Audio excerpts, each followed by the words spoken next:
And we're live. Hey, welcome back to another episode of The Couch Show. If you're new to the channel, welcome. We're Sibling Rivalry. I'm Lynn.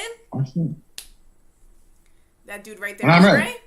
Oh, sorry. I'm checking. I'm checking to see if the audio is working. Let me check the audio.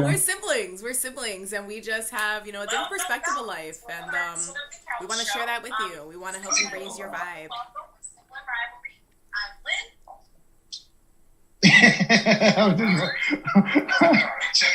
I'm watching.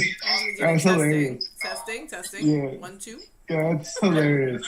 All right. Volume is good. I checked it. We are live. I've confirmed it.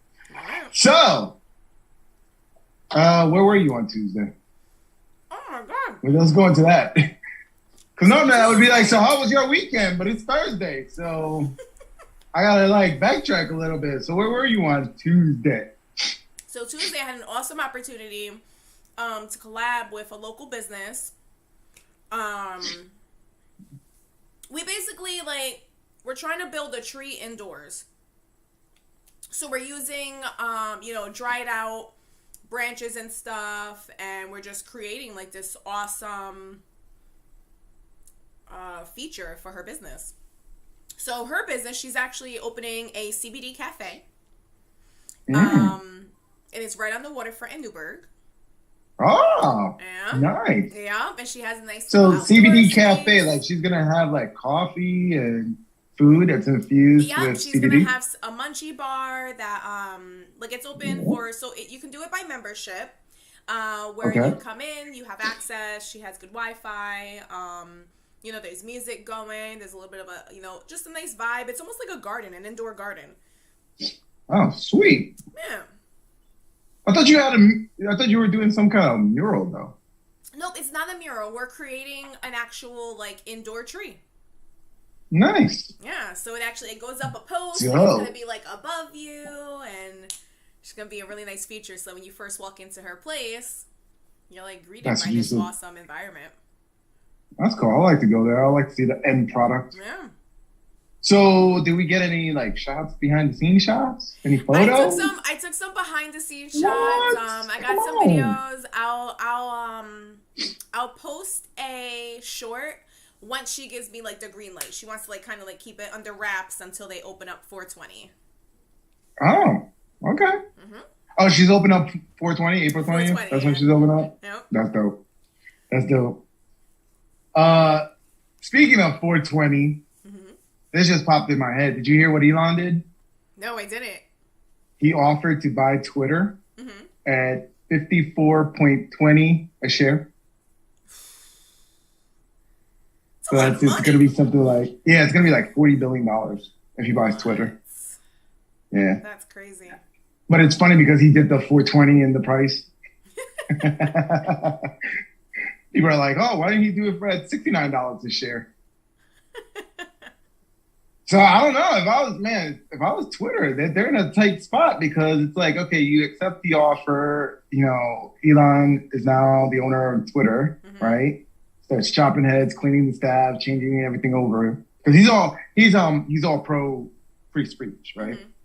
So he's all trying to make changes when it comes to the public platform that's being utilized right now, right? Which is Twitter. And the other thing is if they say no, their stocks are gonna crash. So it's the stocks are going up right now. Prices are going up. If they say no and he's all right, well then I'm gonna sell my shares. Now the stock is gonna crash. I'm man, they're in a tight spot. A very tight spot. I love it because I was on there. It flashed on my phone this morning, and so I went on Twitter, and it just the crying on Twitter is just hilarious. It's just all broken hearts. No. Yeah. Oh yeah. Yeah, because you gotta because there's right now it's one narrative, one voice that's on Twitter right now. I keep saying it massive. When you look at media, when you look at the news, when you look at music, entertainment, social media, everything is leaning to one side, to the left, right? And when you have somebody coming in like this, and like I said, I haven't seen in the past that Elon is pro-right or conservative by any means. But when you just got somebody who kind of hints at free speech, it's like, no, we want to continue our narrative. Gotcha.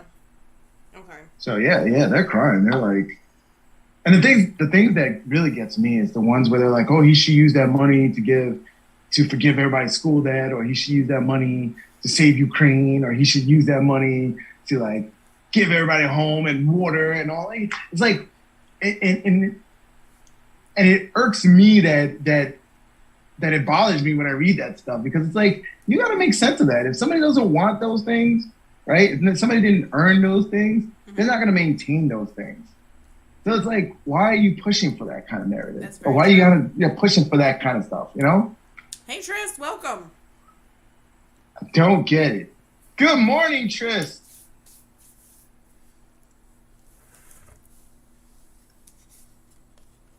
All right, so backstepping. Tuesday, how was your weekend? Damn. Thursday, going into the new weekend. How was the last weekend? I had a crazy weekend. I went to a Jamaican dance hall party. What? Spice came and performed. She's like the queen of dance hall right now. She came, she performed. There was an amazing show. That was my Saturday night. It was late too. She didn't come out on stage till like 3 a.m. What? Oh yeah, I was like, yo, where was my invite? But I wouldn't wait till 3. That's just crazy. That is just crazy. I mean, you know what? I usually end up at these things like last minute. I don't even know what I'm walking into. Like, I was wearing heels. Like, it was a bad situation. I had my coat. I was holding it all night. It's funny that I say that, because it's kind of like I'm feeling like old, like, oh, I can't hang. But it's like most places I go to, they shut down at 2. Right. Yeah. 3 a.m. I'm getting back to the house. Supposed to shut down at 4. But she didn't come on stage till like after 3, so she was on stage till like 5. Ooh. I didn't get home till 6. It was a crazy night. That's crazy. Sounds like fun. Yep, I went with the kids to a birthday party earlier in the day, and it was one of those like those trampoline parks. So I mean, I was jumping around with them. Had a great day. Like Urban Air. Yep. Kind of deal. Yep. Urban Air, cool. Sky Zone, those kind of things. And then finished it off with a crazy concert. My girlfriend randomly hit me up like, hey, you want to go out? And I was like, I don't know. And then like midnight, she was like, come on, Lynn, we really got to go. I don't want to miss this. I was like, all right, cool. So I threw something on, went out there, enjoyed myself. Time of your life. Yeah. See that? You got to always say yes. Yeah. I thought about you when I was there. I told her, I was like, next time we're bringing my brother. He has to come to this, because I would have so loved it. You me, I love it. You definitely would have. It's funny. Remember the last time we went with your girlfriends for her birthday? I was in the city. I remember the view. Remember the view out the window? I do remember the view. Yeah. But you remember the crowd? Like, it was like just a massive black crowd, and we were both with a holy like Blanquito type up in the center, just wild out. Oh, that was crazy. Yeah. It was. They were looking at us like, what the? Okay. All right. Just as it feels like it's been a while. I know. It's been a week. It's been a whole week. Somebody was busy on Tuesday, but you know what? I commend it. I was like, good on you. I like that. I like that you're tapping into your art side. And not only are you tapping into your art side, you're also making those business connects, which is dope. In that sense, like, once again, you're building your networking, you're building your tribe. Yeah. So if you decide, because look, for letting you guys see behind the scenes, Lynn has always been big on the whole, what's that? How should I say? The marijuana scene? Yeah. Not just smoking it, but the whole business side of it. Yeah, I love cannabis. Like every time we talk about it, like she went out to California, she goes out to Colorado, and she's very big on not just partaking in it. Of course, she enjoys partaking in it, but she's really in tune with the whole thing that's like going on. She's asked me about, like, should she buy stocks? She's been, she said it here numerous times. She's gone to doing tours of, the different vendors when she goes out to California. So it's actually kind of cool, because I see that that's where your path is going to lead. I don't know if it's going to be like a CBD cafe that you open up or something like that, but I see you very in tune. Yeah. Like she just shot, she sent me the invite. Oh, I moved my calendar around, so I'm going to go with you on Wednesday. Okay. So on Wednesday, if you want to let them know what it is, but Wednesday, I'll ride with you. Yeah. So all right, shotgun. Shotgun is going to be the grand opening of the CBD Cafe down at the Newburgh waterfront. And, yeah, we got a VIP invite. Nice. So that's what it was? Yeah. I get to see the tree? Oh, that's awesome. I get to see the tree. Yep. Epic. Yep. Yes, that's going to be good times. But I feel like the more, it's cool because it's like you're almost following your passion. Mm-hmm. You're making the business connects along the way. And I think I see that in your future, something like that. Yeah. I don't know what it will be, but you'll figure that out. See, look at you. You're glowing over there just talking about you working on it and all that stuff. That's great. Yeah. That's good. See, that's what this show's all about. I want you guys to find your passion and make your dreams come true. Yeah. And then you can make $1 billion and buy Twitter. Hey, Fuzz, welcome. Hey, good morning. So missed you guys. While I was down at her cafe, so she also has a store. Mm-hmm. Gonna show her little leaf love. Oh, that's a dope sticker. I like that. Mm-hmm. I like that. That's cool. But I bought one of these, which is kind of cool. So I don't have to worry about like burning my fingers. I just kind of like put it on my finger. I hold it, and you put your whatever you're smoking right here. Look at this. This is like way different than back in the day. Look at this, all foo-foo and stuff. Yep, so these are handmade. And I also got a lighter. Hey! Nice.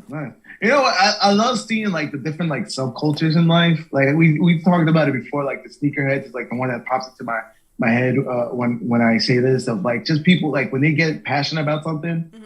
They go and they do like this whole like subculture and everything like that. That's what you're like starting to dive into. That's kind of cool. Cool. Yeah, I had a very eventful weekend. Friday I was over there, right? I was over at your house. On Friday, yeah. Yeah, and then you know how like we cut it short because I was like, oh, I want to just go home and chill and relax. Mm-hmm. Well, on the way back, it was raining heavily, right? And like some of the roads were flooding, right? Okay. So I was like, it kind of just dawned on me. I was like, maybe we should check the basement, right? Because there's like a lot of water around here. And sure enough, I had like a foot of water in my basement. Holy crap. Yeah. Yeah, my sump pump stopped working. So here I am with the boys right down there. You know, I have my boots on. I'm going in, trudging through this water, cold, dirty. Had to go and freaking pull out the old sump pump and replace it. So as I went to Home Depot, right, driving back, got there before it closed, driving back, and I'm saying to myself, well, no, I was saying out loud because the kids came and chimed in, and I was like, man, I hate water. And they were like, wait a minute, I thought you loved water. You always say water is life. And I'm like, yeah, you're right. And then that's where I came to the topic for today, the duality of everything. Mm-hmm. It's like, there are times where water is, you know, like I always say, water is life. You know, you drink it. You know, I want to go by the water. You know, where the land meets the water. That's the saying, right? Mm-hmm. And but it's also so destructive. It is. It's very destructive. And it's like that's what I was trying to say. It's like, you know what? I love it and hate it at the same time. And they're like, you know, that doesn't make any sense. It's because you could do that with anything. Yeah. Everything has dual purposes. Everything has good and evil.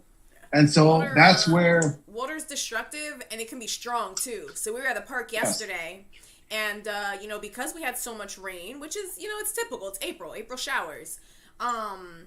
You know, so like the stream was really high and it was rushing, and you know, all the kids were like, "Oh, this is kind of cool." They were throwing rocks in it and stuff. So I spoke to Rico, my little guy, and I brought him close to the water, and I was like, "Look," I was like, "You see how like it's shallow right there and it's kind of clear?" He's like, "Yeah."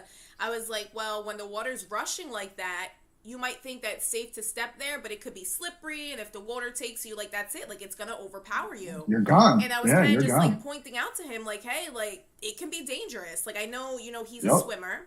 But he's a newer swimmer, you know? Like, he's not an experienced swimmer yet. Not even that. The most experienced swimmer, it can still overtake you. Yeah.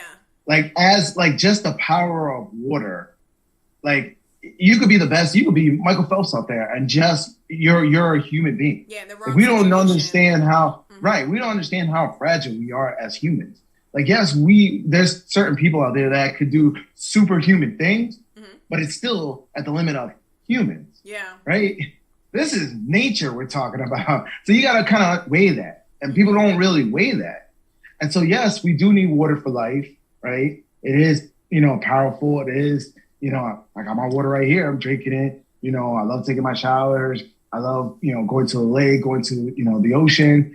And it's healing, but it could also be destructive too. Yeah. And so we got to understand that because we have that duality in ourselves, as individuals as well. Mm-hmm. Like there's an old folks tale, the wolves, right? And it's like there's an evil wolf and a good wolf, and it's up to you who you decide to feed, right? So that's like, just like the cartoons, we have the good, they got the little devil here and you got the little angel here. That's in all of us. And it's like, how do you feed, which one do you decide to feed? Or do you just feed both and you figure out how to dance in the middle? That's the way I like to look at it, being the gray, Yeah. Yeah, I'm definitely a gray thinker. There's definitely a lot of times where I'm just like, oh my gosh. Like, I don't know, like things are not always black and white. They're not. There's always gray. It's not. And as long as you're able to control, because I feel like if you're too good, in a way, you're going to be a chump. Mm-hmm. Just to kind of glorify it, right? If you're too good, people are going to take advantage of you. Yeah. Right? And if you're too evil, you're not going to have anybody around you. Mm-hmm. Right? As much as you want to be a narcissist, being too evil, you're going to be alone. Right. And for most, you really can't survive alone. So you need the right people around you. So it's like, that's why you got to find that balance between good and evil. Mm-hmm. Be good when you need to and be evil when you need to. And it's crazy when you say that because people are like, what? Evil? No, we got to eradicate all evil. No, we need, certain evils. Mm-hmm. All right. So Fuzz said, I survived the weekend. It's crazy in these streets. I know. And what he's talking about, I don't know if you've noticed, Lynn, but there's more in the city areas, there's more crime. And so it starts to get, as we see more like food shortage and just everything, just the environment it is. The city is where it takes the most impact. Mm-hmm. So there's like, I don't know if you heard, but the shooting that happened where there was like the New York City lockdown and they were doing a manhunt for the guy.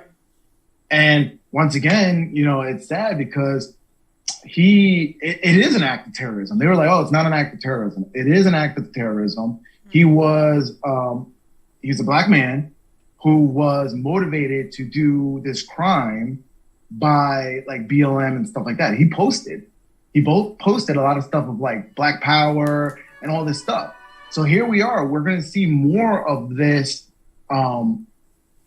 outburst, this radical like action because of these movements.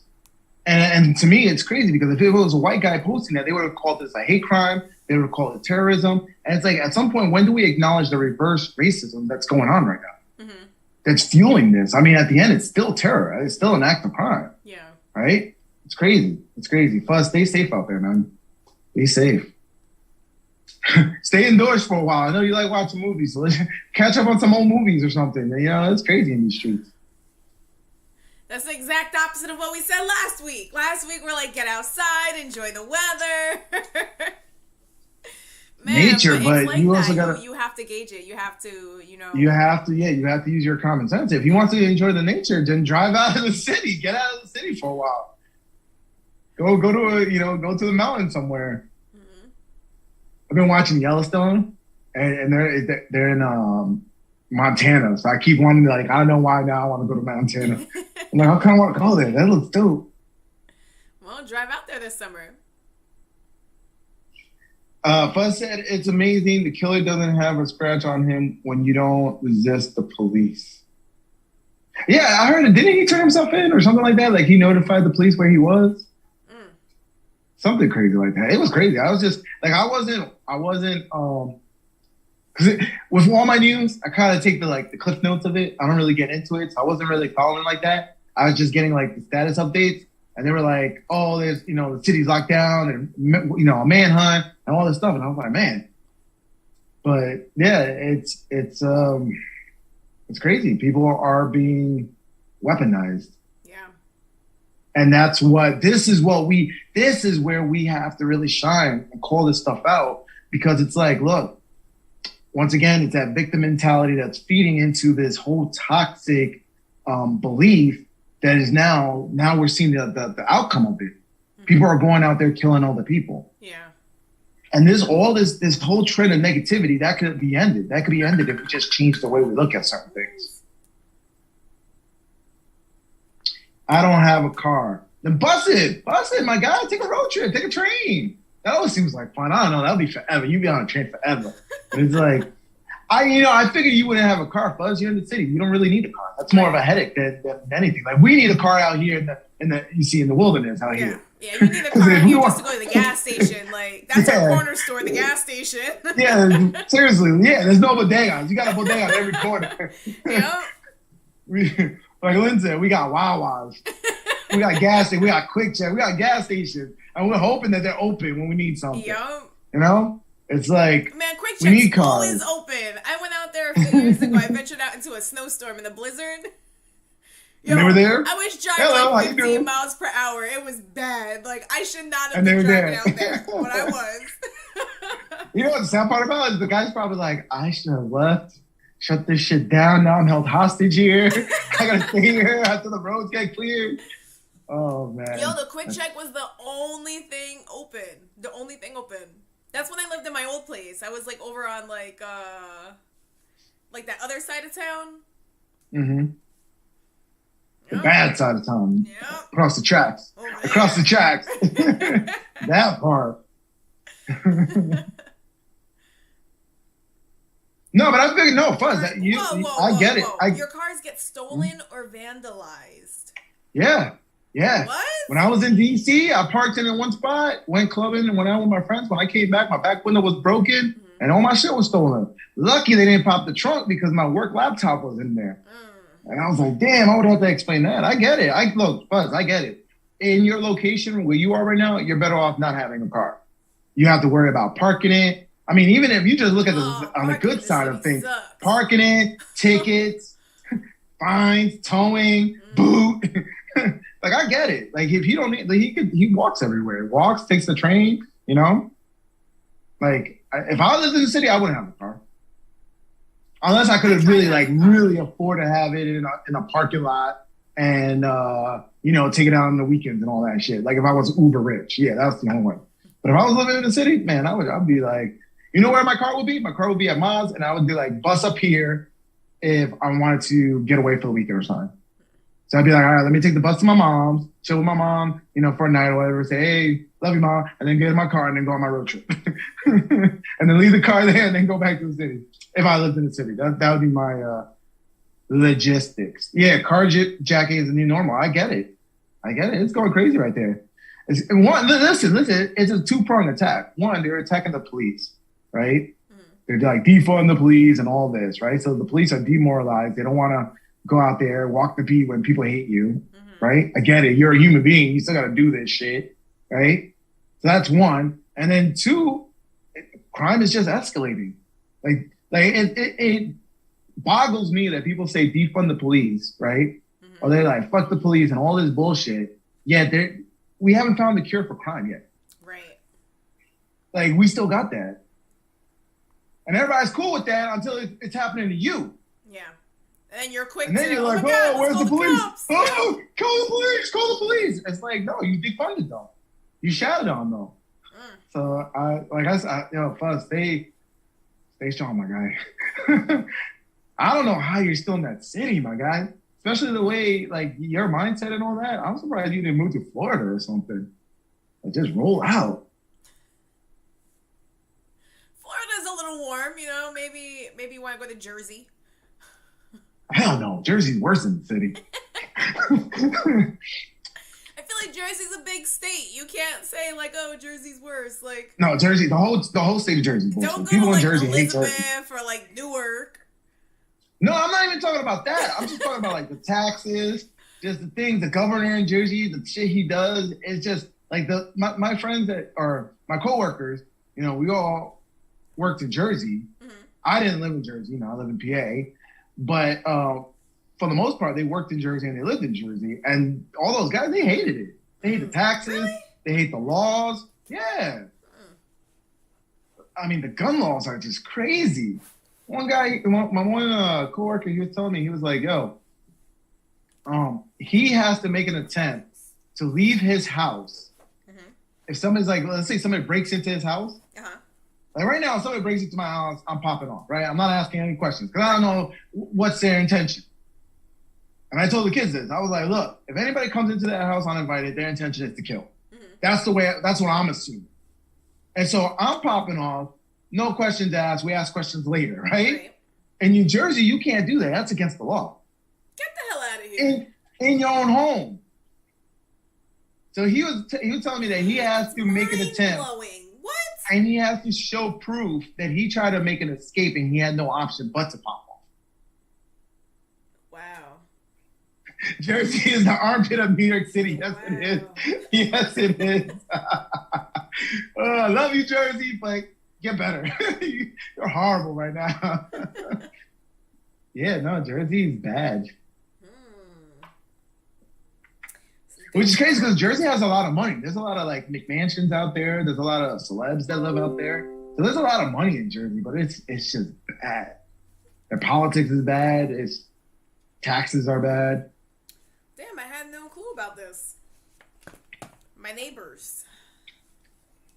Our neighbors, because they're right there. Yeah, real estate taxes are 15 to 20K per year in Jersey. That's if you live in a little box. If you live in a normal house, it's more than that. Wow. Jersey's horrible. Wow. You want to know how horrible Jersey is? So, because I lived in PA, there was an agreement that I didn't have, as a PA resident, I didn't have to pay New Jersey taxes. Mm-hmm. Because I live in PA, I pay PA state taxes, right? Right. So Jersey charged me, and I went to the accountant and I was like, "Hey, fill out the forms, blah blah, all this stuff, so I can get my money reimbursed." They never reimbursed me. Jersey's like, "You sucker, you pay. We ain't giving you shit." Jersey's the mob. If you look at Jersey's history, it was predominantly the mob. Atlantic City, all that. You ever seen that show? Was it Boardwalk Empire on HBO? Yeah. I've never heard of that show. But I thought you were going to say like The Sopranos. That too, but that's fast forward. Right. It started with like during Prohibition, all of that. All the people who were, I was going to say drug smuggling. It's just alcohol. They were just, smugglers smuggling, bring that in and out. Mm-hmm. That's where Jersey got their foothold. Now that's the corruption. Jersey pay their teachers $100K per year. That's insane. Yeah. I say that's insane, but that's actually nothing now with inflation being like almost 9%. 120, that's nothing. Yeah, I'm so popular today. I see that. Is My that phone's your going lawyer? Crazy. Chill. Is that your lawyer?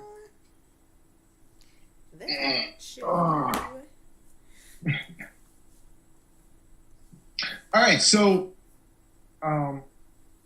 when I mentioned this topic to you, you took it a different way. Yeah, so when you said the duality of life, I was thinking like the different roles that we play. Like for me, I'm a mom. I'm a daughter. I'm a sister. Like if you're a student, if you're, whatever you have going on in your life, there are different roles that you play. And, like who you are, say, at work isn't necessarily who you are with your wife. It's not who you are with your children. I think that we are almost like chameleons. And we kind of just, we have different mindsets depending on what scenario we're in, what, environment we're in. And that's kind of like the duality of life that I was thinking of. Gotcha. Mm-hmm. It's funny that you say we're like chameleons in the sense that like we tend to mimic what's around us. Right. In Our that environment sense. Definitely brings out a different, we play a different role depending on our environment. Right. I mean, you can look at it as far as like, oh, like if you go out to a nice dinner, if you're in a nicer restaurant, you're gonna try and keep your voices down. You're gonna try to be like respectful of the people around you. Whereas, if you're saying like the dance hall party I was at over the weekend, you're a completely different person. Your energy is higher. You may be drinking, you may be smoking. It's just, a different part of you. Right. But that all depends on the crowd that's around you too. Wouldn't you say, like people who tend to go with the wrong crowd end up being, not such a good person, right? Is there a way, like, where am I going with this? So it's this is a good topic to be on. So I'm actually like really torn right now. So I have a few new friends that have just come into my life through different avenues, and my one friend, like, I'm really hitting it off with her. Like, she's just so awesome. Like, we connect on so many different levels. Like, we just relate to each other. We have similar stories, but like her and I are in different places. And I'm starting to feel like she may be like a bad influence. Like, I don't know if I'm gonna, pursue this relationship, because she's definitely a bad influence. She definitely is. Like, it's always a hot mess around her. Like, that's just, like what she's attracted in her life. Right. So that's a perfect example. So it's like, it's up to you to weigh what you want out of this. I have to think about my kids. It's the pros and the cons. Yeah, it's the pros and the cons. I'm like, So maybe don't bring your kids around. Maybe just do like one-on-one with her and keep it limited to a point where you can tolerate it. Because you already know it. And like, you got to go with your gut instinct. Like, you're like, all right, she's a bad influence. I'm going to get in trouble. I'm going to find myself in a bad situation. Right. Soon enough. Right. And you got to ask yourself. So if you feel this, these emotions are there, right? You got to address them. You got to be like, damn, how much drama do I want in my life? That's exactly it. I try and like stay away from drama, and like she tends to have drama around her. Yes. Damn it. It's like the more I'm at peace, it's also like a great drama. time when I'm with her too. Like, she's the one who ended up like taking me to the dance hall party. What? I didn't even know what I was walking into. But in the sense that so there's something in your life right now that you are missing. Though you feel bliss, there is that sense of excitement that you're missing. And it's good on you to acknowledge that. So that's where it's the pro. Like, she's, she's, what's the word I'm looking for? Like, she's an unknown, right? Like, whatever she's spontaneous, whatever, you don't know what's going to happen. Right. However, that unknown is also the con. Because it's like, once again, how much drama do you want? Right. Seems like a type that would start a fight. Yeah, I thought about that too. Yeah, rowdy. Like, oh my God, am I gonna fighting? Like, what path am I choosing right now?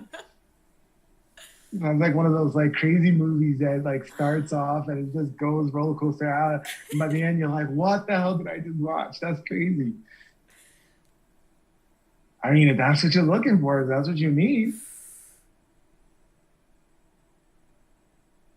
that would be the kind of friend I would have, like, but I would see them maybe like once a month. Right. It's like I said, how much drama do I want in my life? It's like, all right, I've been missing a little drama. Let me get a little taste. But to have it like every night or every day, I'm like, oh my God, I'm not doing this again. So you gotta weigh it.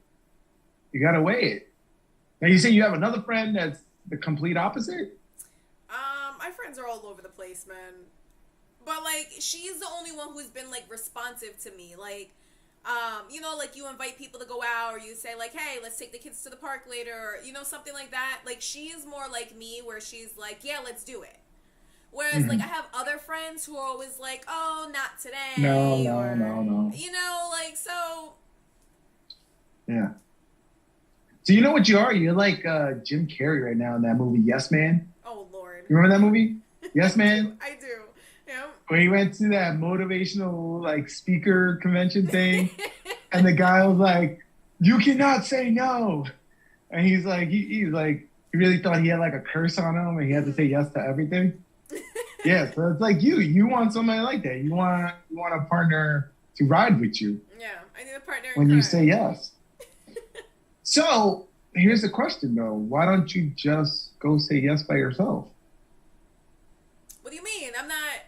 So it's things that I already do, but now there's somebody who's willing to do them with me. No, because she was like, "Yo, let's go out, let's hit the club," and you're like, "Yes." So it's like, in a way, like you said it on the show before. You're like, "Oh, I'm not the clubbing type. I don't need that. I don't need that." Mm-hmm. But then your action says you do because you said it in a heartbeat. Yes, because I do go out and I do have a good time. I was actually going back and forth with her though. I was like, "Hey, like it's getting late. Maybe we should stay in. I'm not really into the club scene." And then she was like, "Oh, she's like, I just want to go because Spice is gonna be there." And I didn't even know who Spice was. I was like, well, fuck it, let's do it, you know? Like, it sounds like a good time. But this is the second instance of this. Because you also did it in Miami. Well, no. So when I travel with, like, when I travel with friends or, like, when I'm around, like, ladies, like, you know, going out is kind of, like, the thing to do. So I do tend to go out. I do go clubbing, and I do enjoy myself. But it's not something that, like, I plan. I'm not like, hey, let's plan to go out on Friday. So then, why don't you do that, though? What? Plan to go out? Yeah. What I'm trying to get at, and I'm, like, beating around the bush, but it's like sometimes you need to de-stress. As human beings, we need to de-stress. Right? And I feel like you pigeonhole yourself into a scenario where you try to be a lot older than what you are. So, like, you're still young. Like, why not cater to having fun? Why not cater to de-stressing? Why not cater to letting yourself be free at times? Which is, in our day and age, it is being social and it is going out. See, and then in that sense, you are feeling what this friend is doing for you, for yourself, and you're not putting yourself in a dangerous situation where now there's cops involved. That's honestly that's like my worst fear. I'm like, I don't need anything on my record. I have a clean record at this point. Like, I made it through my teens. I made it through the 20s. Like, we made it this long. We're in the clear.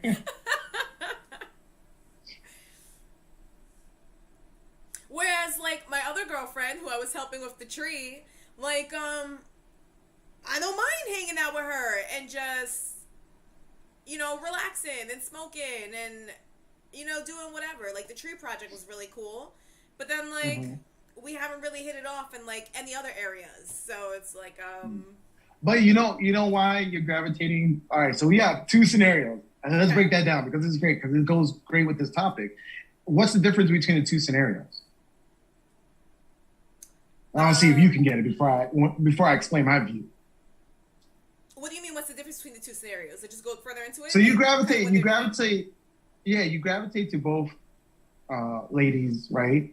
But they're night and day. You just described them. They're night and day. One is more like hood, and the other one's more like business oriented. She's like, you know, working towards making dreams come true. But break down that whole definition of hood. Let's not stereotype it. Let's just break it down and let's analyze. What is the thing that one has, right? The one that you say like it's business oriented, and one that the other one's lacking. I don't know what you're asking. So the thing is, the difference between the two, right, is that it's direction, it's ambition, right? It's one is just letting life lead her. But that's not true either. So the one who's more like hood, she has her own business. Her and her husband have like a food truck. And like that's like, you know, their primary source of income. And she's actually working on fixing up a second truck where she wants to do like a salon inside of it. There is that. Safe versus danger. Safe versus danger. Yeah. So what I see now, that's interesting because normally when I see people who came from, like you said, hood, and then eventually they start their own business and they tend to go away from the hood. Right. Like I've known a lot of my friends who were like that in high school, And then, you know, like they're cops now, they own their own business. They just kind of like left that life behind. So it's interesting that you say that because I'm like, whoa. Yeah, like, she still has like the hood factor, which I love. I love that you know how dangerous, but think about how dangerous that is. So like if cops are involved, that's going to affect her business. Right. That's going to affect everything you worked hard for. And now the question is, do you want that in your life? That's where I'm at right now. That's where I'm at. And you know what? They're both still new friends. So I'm still trying to like build that relationship and like get to know them and see what their quirks are kind of thing, you know? So I don't know where this is going to go. I don't know if I'll be like friends with both of them, if like I'll just keep like a business relationship with them, or I don't know. Sounds like Lynn wants danger. She does. She does. And you know why? You know why she wants the danger is because she's playing it safe. Like Lynn, I hate to say it, but you act more mature than I do. I do. Like you act more old than I do. There's many times I'm like, yo, let's go see a band. Let's go out. Let's go do this. Let's go back out that way. And you're like, no, I don't want to. No. We started going to country night. We started going to country night on Tuesdays. And like I kept going and she stopped. She was like, oh, I'm too tired from that. It's a Tuesday. I'm like, tired of what? You're retired. Like me, what are you doing? And so you're carrying yourself a lot more mature. Like you act like you're 50 when you're still in your 30s. Like go out, live life, enjoy life. And maybe you wouldn't be so like crazy because deep down inside, you're not letting it out, right? You're not feeding that. Right. And so deep down inside, when somebody crazy and dangerous comes along, you're like, yes! It's like, but if you're feeding that along the way, you'll be like, no, I'm good. Like you're not gonna be thirsty for that danger. You get what I'm saying? Right. Rico, get the door, baby. But yes, Trish, you're 100% right. She is craving. She's craving that de-stress of life, of that danger, that's another reason why she likes the bad boys, because it's like I'm too much of a goody good and I need that. That's polar opposite. Oh my God. Once again, this goes perfectly to the today's topic, duality of life, right? You're feeding the good too much. You're not feeding the evil. And you crave that. That's still in you. So you gotta feed the evil. And then they do bad things, and I'm like all in my mind, like, oh my God, why did I do that? Like, right. I can't be because doing things like that. You know why? Because as much as you want to say you live in the great, you don't. You live in the good. You're so drawn to the good, and you fed the good so much that the evil inside you is starving. And you can't get rid of that. You have to feed it. I want it too, because you remember that time that I was playing that one Star Wars game on like the Xbox? And it was like you had to choose. You kind of be like the good, or you could go in like the evil side. My guy was all in the red. Yo, like the smoke was all like. To this day, that's all she talks about. She's like, yo, I was so evil. I was chopping everybody down. I would make deals. I would get in the room and kill everyone. I loved that game. But in that game, and this is where you got to be. I feel like this is where you got to be in life. It's like I was good. Like I wanted to be good. I had the good intentions in that game, but I always based it on each scenario. So if it was something like yo, if I take this dude out now, I wouldn't have to worry about him later. He's done. He's done. He's getting in my way. He's done. So it's like I knew how to operate in the gray. Dark side. You were in the gray. Yeah, in the dark side. Like I tried. Look, good intentions, right? It's like I try to keep it clean, but if I have to, if I have to be over here, I'll be comfortable on that side. Whereas I feel like you're in the extreme on the other side, and that's why you want the danger. That's why you're craving that. Yeah. And that's what I'm saying. You gotta feed that yourself. You gotta acknowledge that. You gotta feed it so that when something like this comes around in your life, who's very destructive, you don't just go bam. Yeah. I can just say I am having a blast, okay? I know, because you haven't fed that. Yeah. Which it goes to, man, this explains a lot. This is a great therapy session. I don't know if it's a great show, but it's gonna be a great therapy session. Because this explains a lot. Because me, off the record, I was gonna ask you, but I was like, I don't know, maybe I'm just reading in too much. And it's like intuition. my spider senses were tingling. I was like, you traveling a lot, I feel like you're running away from something. I feel like that too.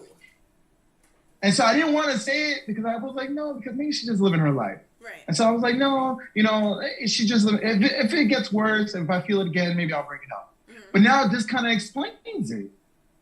It's like you're chasing that because you have that hunger inside you. But I also I have that hunger, but I also want to keep it away from home.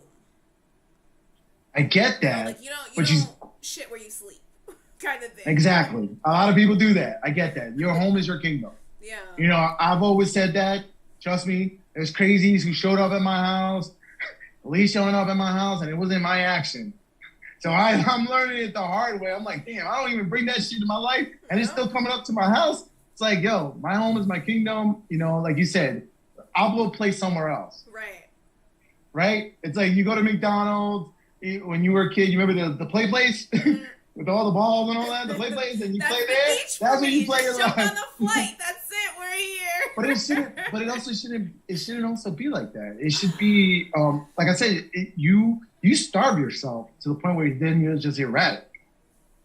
So to be more predictable, feed it. Plan to go somewhere every weekend. Plan to go every other weekend if that's what it takes. Mm-hmm. But you gotta feed it. You can't starve it out until it's just like. Next thing you know, I'm gonna hear like. I'm gonna be like, yo, we're doing a Tuesday show. She's like, no, I'm hitchhiking across America. Like, what? What are you doing? What? I'm glad that's where you took it, and it wasn't like, nah, I'm locked up. I need you to bail me out. That too. It's gonna get there too. I knocked the bitch out. I'm like, where were you? What? I was in the worst part of the Bronx. I promise you, she deserved it. I was in the worst part of the Bronx, and now I'm like, oh my goodness. Man. Oh my goodness, you gotta feed it in a better way. Oh, that's good. This is good stuff. Good stuff. Yeah, so you gotta nurture. You got it inside of you, mm-hmm. right? And you play very much on the good side. Yeah. I know that's our upbringing. It is our upbringing because I feel like I played the good side a lot too, but. You got to know when you have that thirst inside you. Mm. The thirst for evil. I didn't even recognize it until today when I'm speaking it out. Hey, I am kind of playing with fire over here. Yeah. Whew. And instead of that's a great analogy because you are playing with fire. And instead of just playing with your lighter, mm-hmm. right? And be like, ooh, look, fire. And it's a controlled way. And you can just kind of, or lighting a candle, like, ooh, fire. No, you're just going straight out. Looking towards somebody else's bonfire. Yeah. I'm just like, oh, it looks so cool over there. Let me go warm myself up. Right. And then it's like backlashing on you. Or you're just running right into a burning building. You're running into a burning building. Fire! So it's like, get that controlled fire, And to put it in more of all right, take action kind of deal. It's like literally you got to plan on nights that you go out. Mm-hmm. Call your friends and go out like you used to when you were 20. But right? I didn't do that when I was 20 because I had kids when I was so young. I had my first kid at 19. You can't use that as an excuse because you have one of the best moms in the world. That's true. Who are willing to take your kids at any minute and always says yes. But I never took advantage of it to go out. I relied on moms that I could work, so I could provide. Right. But you're putting, once again, I could grab groceries without having to take 3 kids to the grocery store. But what do you think, all right, but what do you think mom will be willing to do? Let you go out, twice a month in a better way, or be destructive and take her grandkids one night, you go out, you get arrested. Oh, shit.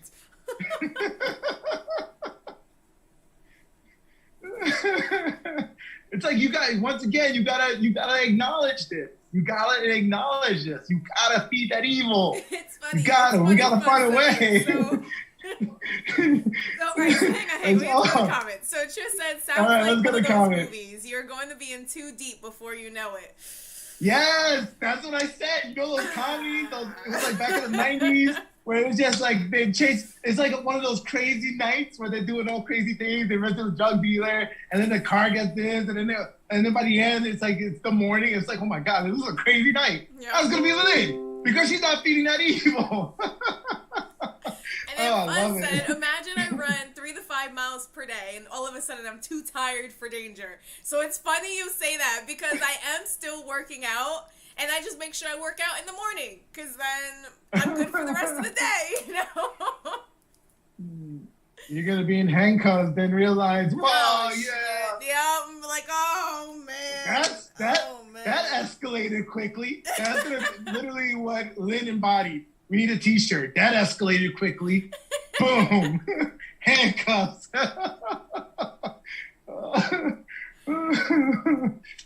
It's going to be something, well, she goes to the city, so it's going to be something where she's like at the club in a bad neighborhood. There's going to be like some kind of BLM protest. She's going to be like pulled into that. Yeah, for the people, for the people. Then you next thing you know, smoke, pop, pop, pop. Oh, Lord. Rubber bullets. Oh, shit. Oh, man. Do you see how the universe works? Guys, do you see how the universe works? Like, we needed to talk about this today. Mm-hmm. We needed to. And it's crazy that was the topic. Like, I was just, like, my life event made me come up with a topic, but we needed to talk about this for you. Mm-hmm. So we need, look, this is what we need right here. Because when you said the topic, this isn't even what I thought of. I was just like, no. Roles we play. Right, because you were thinking of it in a safe, like, once again, you're always operating in that safe mode, which is Kate. You fed. You're good in the good. You know how to dance in the good. Mm-hmm. You got to be able to dance with the evil. I'm not saying to live in the evil, right? But you got to be able to dance with the evil. Like, you have to, or now there's going to be that temptation. Mm-hmm. There's going to be that thirst, right? There's a reason why religion, lets you forgive your sins, because they know you're going to make sins. Mm-hmm. So you gotta dance in that. I'm not saying have extreme sins, right?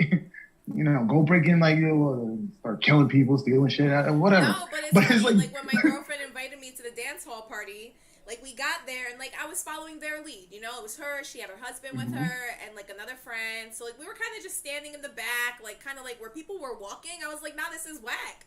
I was like, we need to go, like, into the crowd. So, like, I was trying to get them to move. They wouldn't move. So I was like, fuck it. And I walked into the crowd myself. And then, like, a little bit later, like, her and her husband came by me. And then they were closer to the stage than I was. I was like, there you go. Like, get in here. Enjoy yourself. Like, be comfortable in the situation. And I can be. But at the same time, I'm like, yo, this is not, like, the first night I dropped my kids off and boom, I'm out till 6 a.m. Like, no, that's not what I'm trying to do. It's funny seeing how you're so reserved. It's like, you're my little sister, but it's like, oh my goodness. You know what though? If we do go out together, you'll be like the DD. Because it's like, remember that one time we went out, it was your birthday, and you clocked in at midnight. I was like, yo, Cinderella.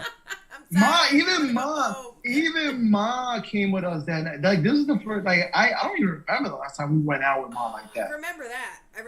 And it was like a strip of clubs. Ma wanted to come celebrate your birthday. Mm-hmm. And then you were like, all right, we're out. I'm trying to go home. Well, why? Ma was you. Ma was like the 30-year-old in this scenario, and you were the 60-year-old in this scenario.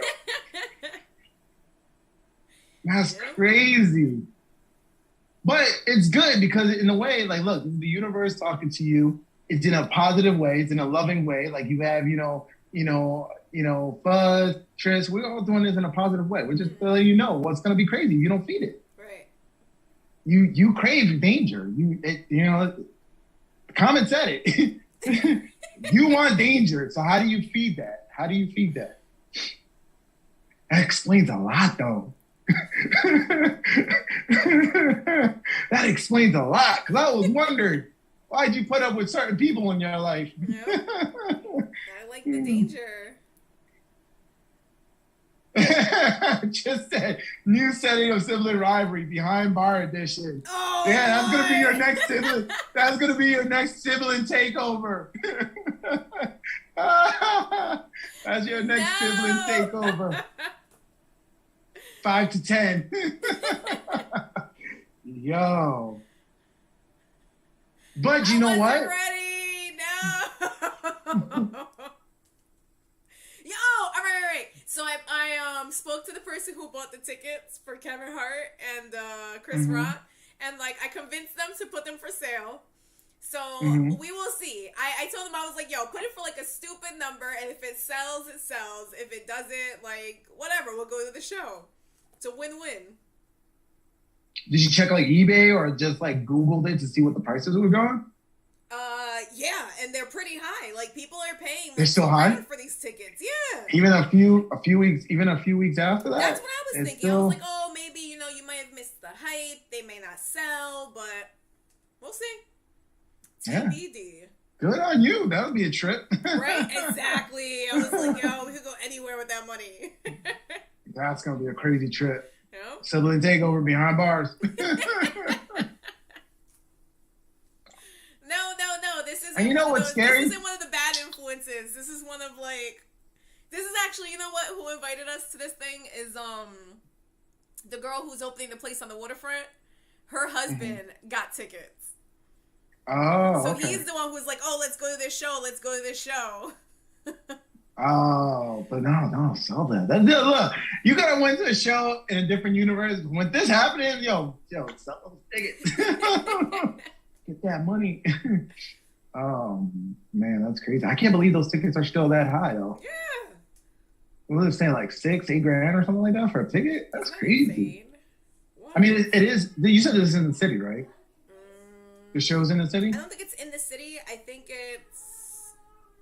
No, it is in the city. It is in the city. Okay. All right. So, yeah. So somebody rich is going to buy that shit. Where? Oh, ticket. Prudential Center. Hey, that's in the city. Yeah. Sounds like it's in the city. Man, that's crazy. That's where Comic-Con is. Prudential? Oh, gotcha. It's where my college graduation was. Ugh. My college was so foo-foo. For my associates, they rented out MSG, Madison Square Garden, and then they did Prudential for the bachelors. Really? I just got signed in the mail. They're like, hey, enjoy. He's like, I will. Thank you for your money. Here's your paper. I told you. At that point in my life, I just got the paper just so I can get promoted. That was it. And if it wasn't for that, I wanted to get promoted and make more money. I was like, I wouldn't have got that shit. But they were like, hey, we can't promote you until you get a degree. I was like, all right, fine. Here you go. It's cool though because like a lot of my friends are now like reaching out to me and they're like, oh, you used to be in like cybersecurity, right? And they're like, I have a call this afternoon too. And so it's really cool that people are like starting to open up their eyes to alternative, work out there. Yeah. And it's in a way it's sad because, it's because of the environment we're in, right? With inflation and all this and everything that's going on. But in a way, you get to weed out who's going to survive, right? Right. So it's kind of cool. I definitely think that, because I've been like hearing making that, changes the gap lives. is going to get larger, between like the rich and the poor. Yeah. And I definitely like see it coming. You can see it coming. It's starting already. But if you see it coming, they're going to be people who are going to be better off when it happens. Right. And once again, it's all a mindset, right? It's like, I'm a victim to inflation. I'm a victim to everything that's going on. And then stay put or get worse, right?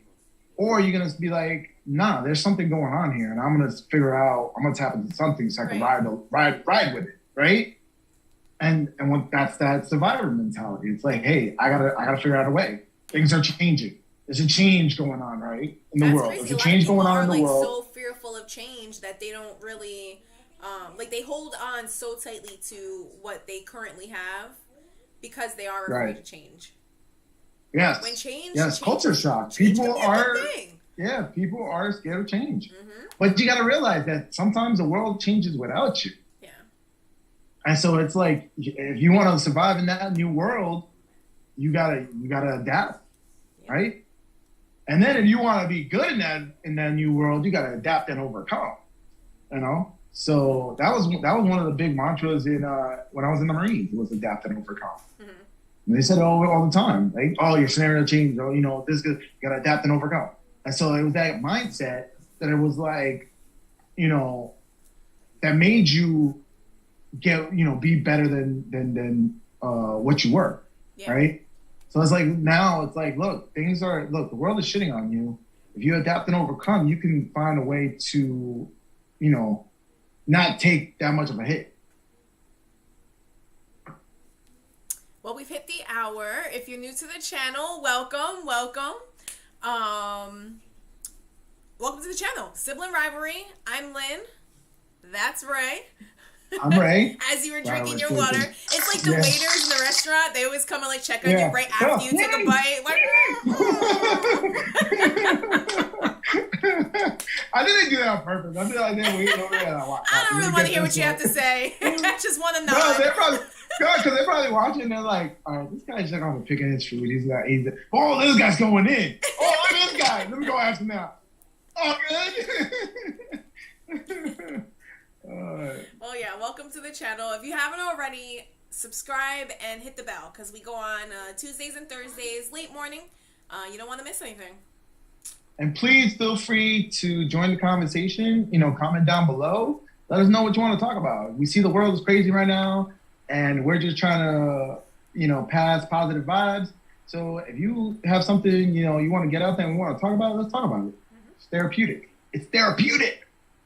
Yeah, today's episode, we're jumping into the duality of life, you know, good versus evil. Yes. I was just going into, like, so I have a bunch of new friends, and I'm starting to see, like, some of them are probably going to be, like, bad influences. I don't know if I really want to, like, stay the course with them, and there are other ones who are, like, you know, going to, you know, like, they always say, like, you want to pay attention to who you have around you. Like, show me your friends, and I'll show you who you are. So I'm looking at these people who I'm, you know, choosing to kind of, you know, come close to and share my energy, share my time with. And some of them are, you know, more elevated than I am. So I feel like, you know, hanging out with them, that's going to push me to want to, you know, do better and be more and produce. Versus, like, other friends who may drag me down. Like, I may get caught up in their shit. So that's where I'm at in life right now. You know, it's funny because you used the word hood earlier, right? And I was like, you can go 0 to 100 real quick. That's you personally. Like, you can do that real quick. And it's like, you got to be able to manage that.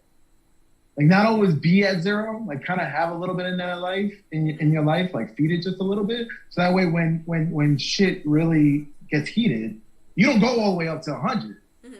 Because 100, you know, behind bars, you go up to maybe 75, you know? So it's like, you gotta balance, you know? You gotta find balance. Like, right now, you're way to one side. You're too much of a good kid. I try so hard. You sound like I tried so hard and got so far.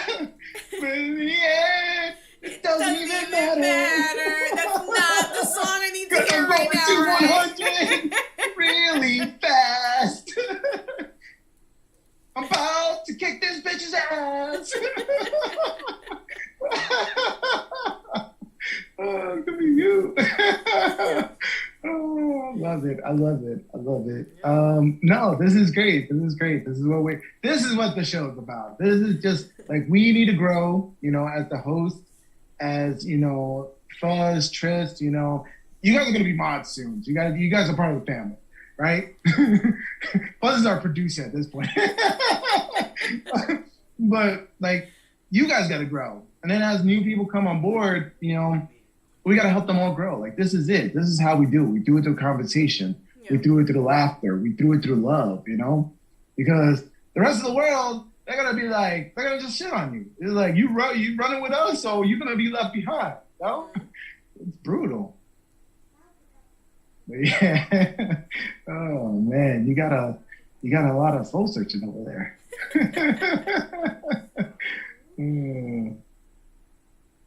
Yeah, but I'm like, I am looking for this. I'm looking for like friends that I can have around. Preferably friends with children, so that my children can like build those bonds, and people I could just like kind of like share my inner thoughts with, like people I can trust. I want to have like a strong tribe around me. People who are motivating me to do better, and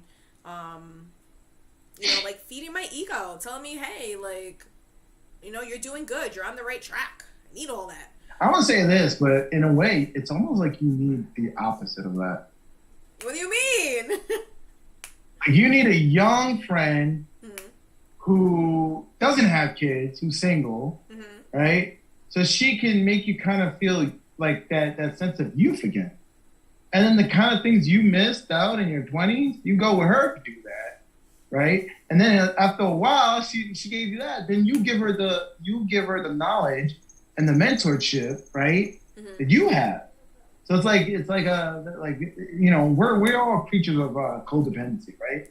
There's a reason why you see someone who's like really toxic, really narcissist, and then you see the person they're with, or you see somebody else, and you're like, how could they even be with that person? Right. Like, be us looking from the outside, we're like, oh my God, that doesn't make any sense. That person's so evil, and that person's just there because there's a codependency, right? There's a codependency.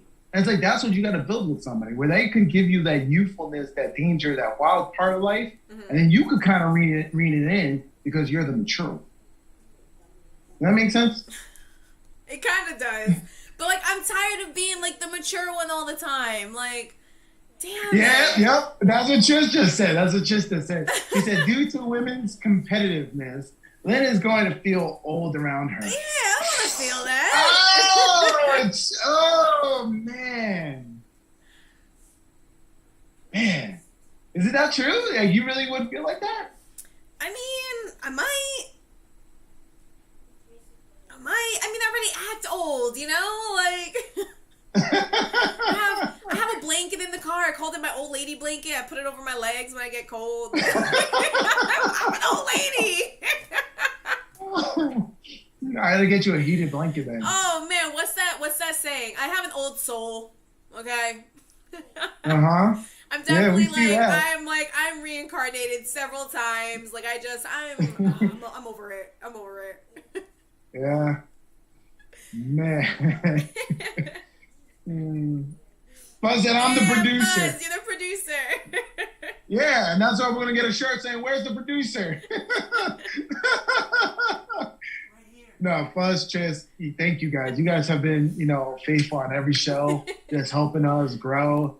And you believe in us. And in a world where, loyalty is dying, it's good to see that, that people are, they're riding with us. Yeah. They're loyal to us. And so that motivates us because, we got to get better at our content. And so we're going through trial and error right now with you guys. You guys are sticking around. Yeah, I asked myself that the other day too. I was like, man, I get tired of us. Because there's been channels. Look, I'll be honest, as a consumer of YouTube, there are channels where I get, I'm like, yo, they keep saying the same thing. So I unsubscribe. And I'm like, I'm done with them. I'm like, yo, change up. Hi, Mom. Oh, hi, Mom. She's watching the show. Hi, my children. I'm watching the show. Where's the sock? Oh, jeez. Remember that last episode? It was last episode, right nobody after asked. we, I was so happy. Off air. I was like, nobody asked. I was like, so happy. All right. What's the best way to do this? Trish said if I'm not struggling, it doesn't count. Huh? Just lift my foot. foot. Stand on the chair. I can't. You can see my hairy leg. A plie.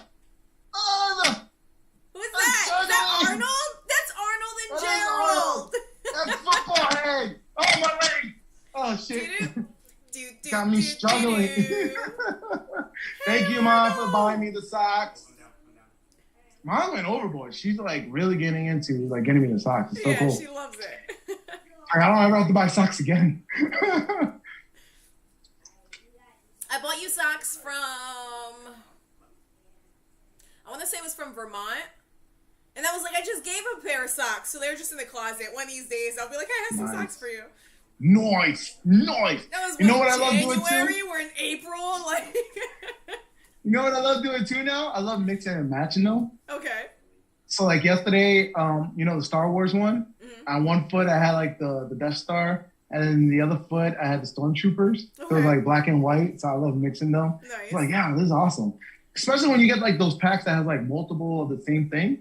So you can kind of mix and match them. I do the same thing with my like X-Men ones. Oh, it's great. It's so funny because I saw the ones that are actual like mixed matched at an airport. Actually, I found them where it was like one had eggs, the other one had bacon, one had peanut butter, the other had jelly, and that's so funny that you like mixing and matching them because I saw those and I thought of you.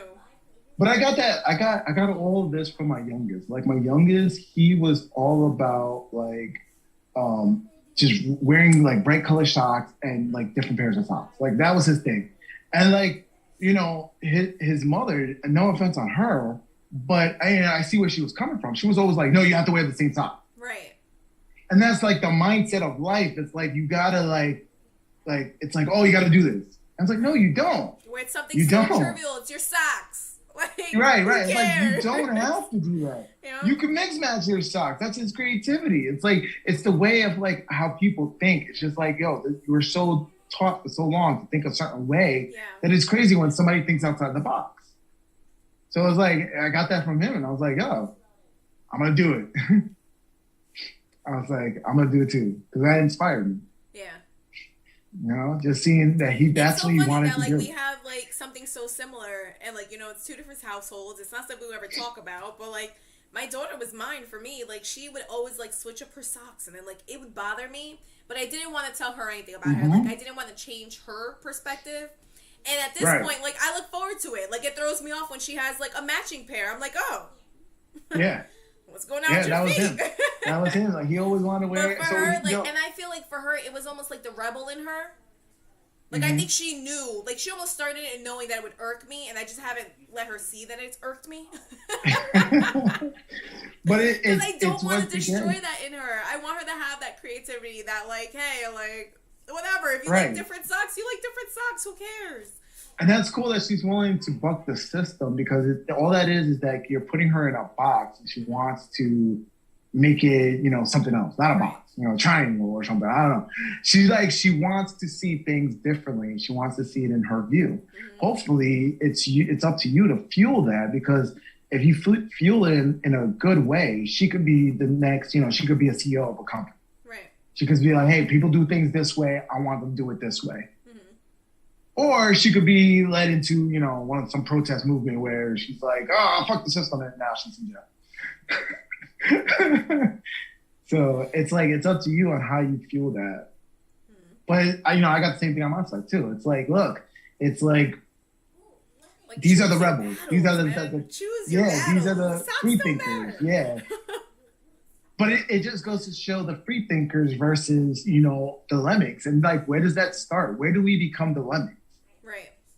It's definitely not at your childhood because look at the imagination, look at the creativity, look at just and it's funny because like I say it all the time, kids are dumb, right? They are dumb because they haven't lived life.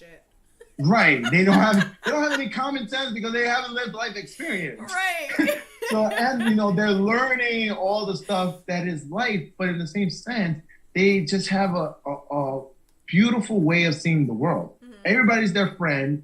And they just have like a super hyper imagination. Yeah. And just creativity. Like I'm gonna color outside the lines. I'm gonna wear different socks. And then it's like along the way we get neutered. All that stuff gets like, urbanified or whatever you want to call it. It gets humanified. I don't know. Like it's like you guys like you're exploding, and then it's like slowly you get put in that box.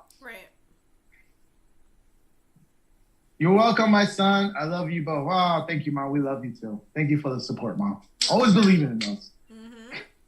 It's funny though because I see your mom. She cracks me up because she has no filter, and so every time me and Lynn we get this like we think it's a great idea. We're like, oh, this is the greatest idea again. We tell her, and then she's like, oh, you and your freaking crazy cockamamie ideas. What you guys gonna do this time? It's like she's so like critical, and it's like, oh yeah, I guess we should be critical because we're just like so like, this is gonna be great. It's so epic. I'm surprised, and then yeah. Yeah, she calls her ideas crazy, but she's always supporting them. She's like, yeah.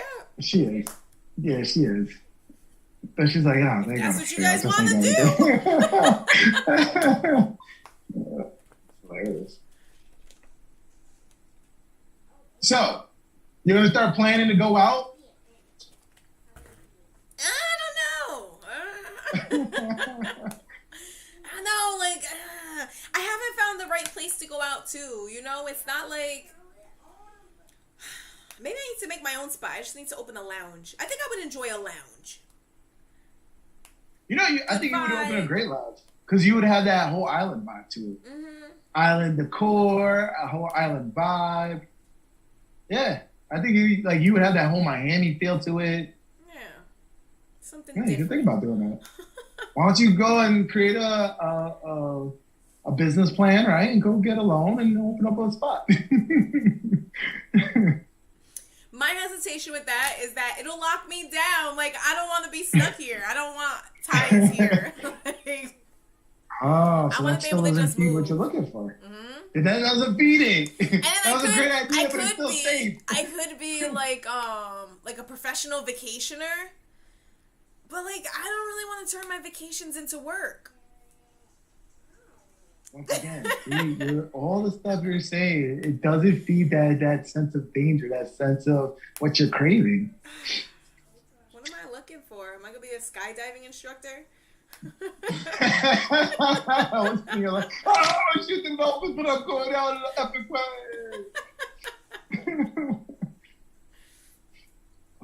That's yeah, I really don't know what my like life work is gonna be. All I know is that I have, a lot of opportunity, and my kids are getting older, which means a little less of a demand. So what are you gonna do when you have that whole empty nest, when the kids are all gone? I feel like by that time I'll know, I'll be in whatever like I'm gonna be into. I don't know. Why is life so hard? Because I mean, I like I have that calling in me, right? Mm-hmm. I told you I have that whole like explorer kind of calling in me, that nomad, be a drifter kind of deal. Right. So once my kids are gone, I'm looking to sell this house and possibly either getting the van and do the whole van life thing, or getting a boat and just sail the islands. Yeah, be the pirate. Yeah. So I don't know yet, but I have that calling, and I know that's how I want to feed it. And when there's time, so to think of a goal that's that far out, how do I feed it? I just take random trips. I'll go like, all right, this weekend I'm Airbnb somewhere and I'm going out. Mm-hmm. And it's that whole like sense of exploring something unknown. So, I always say, remember me when you're in paradise. Hopefully we'll get there sooner so you could go see it with us. All right. Like, where are we just remembering you? Like, you left behind? You left you behind? Are you ready? Are you ready to go to Hawaii?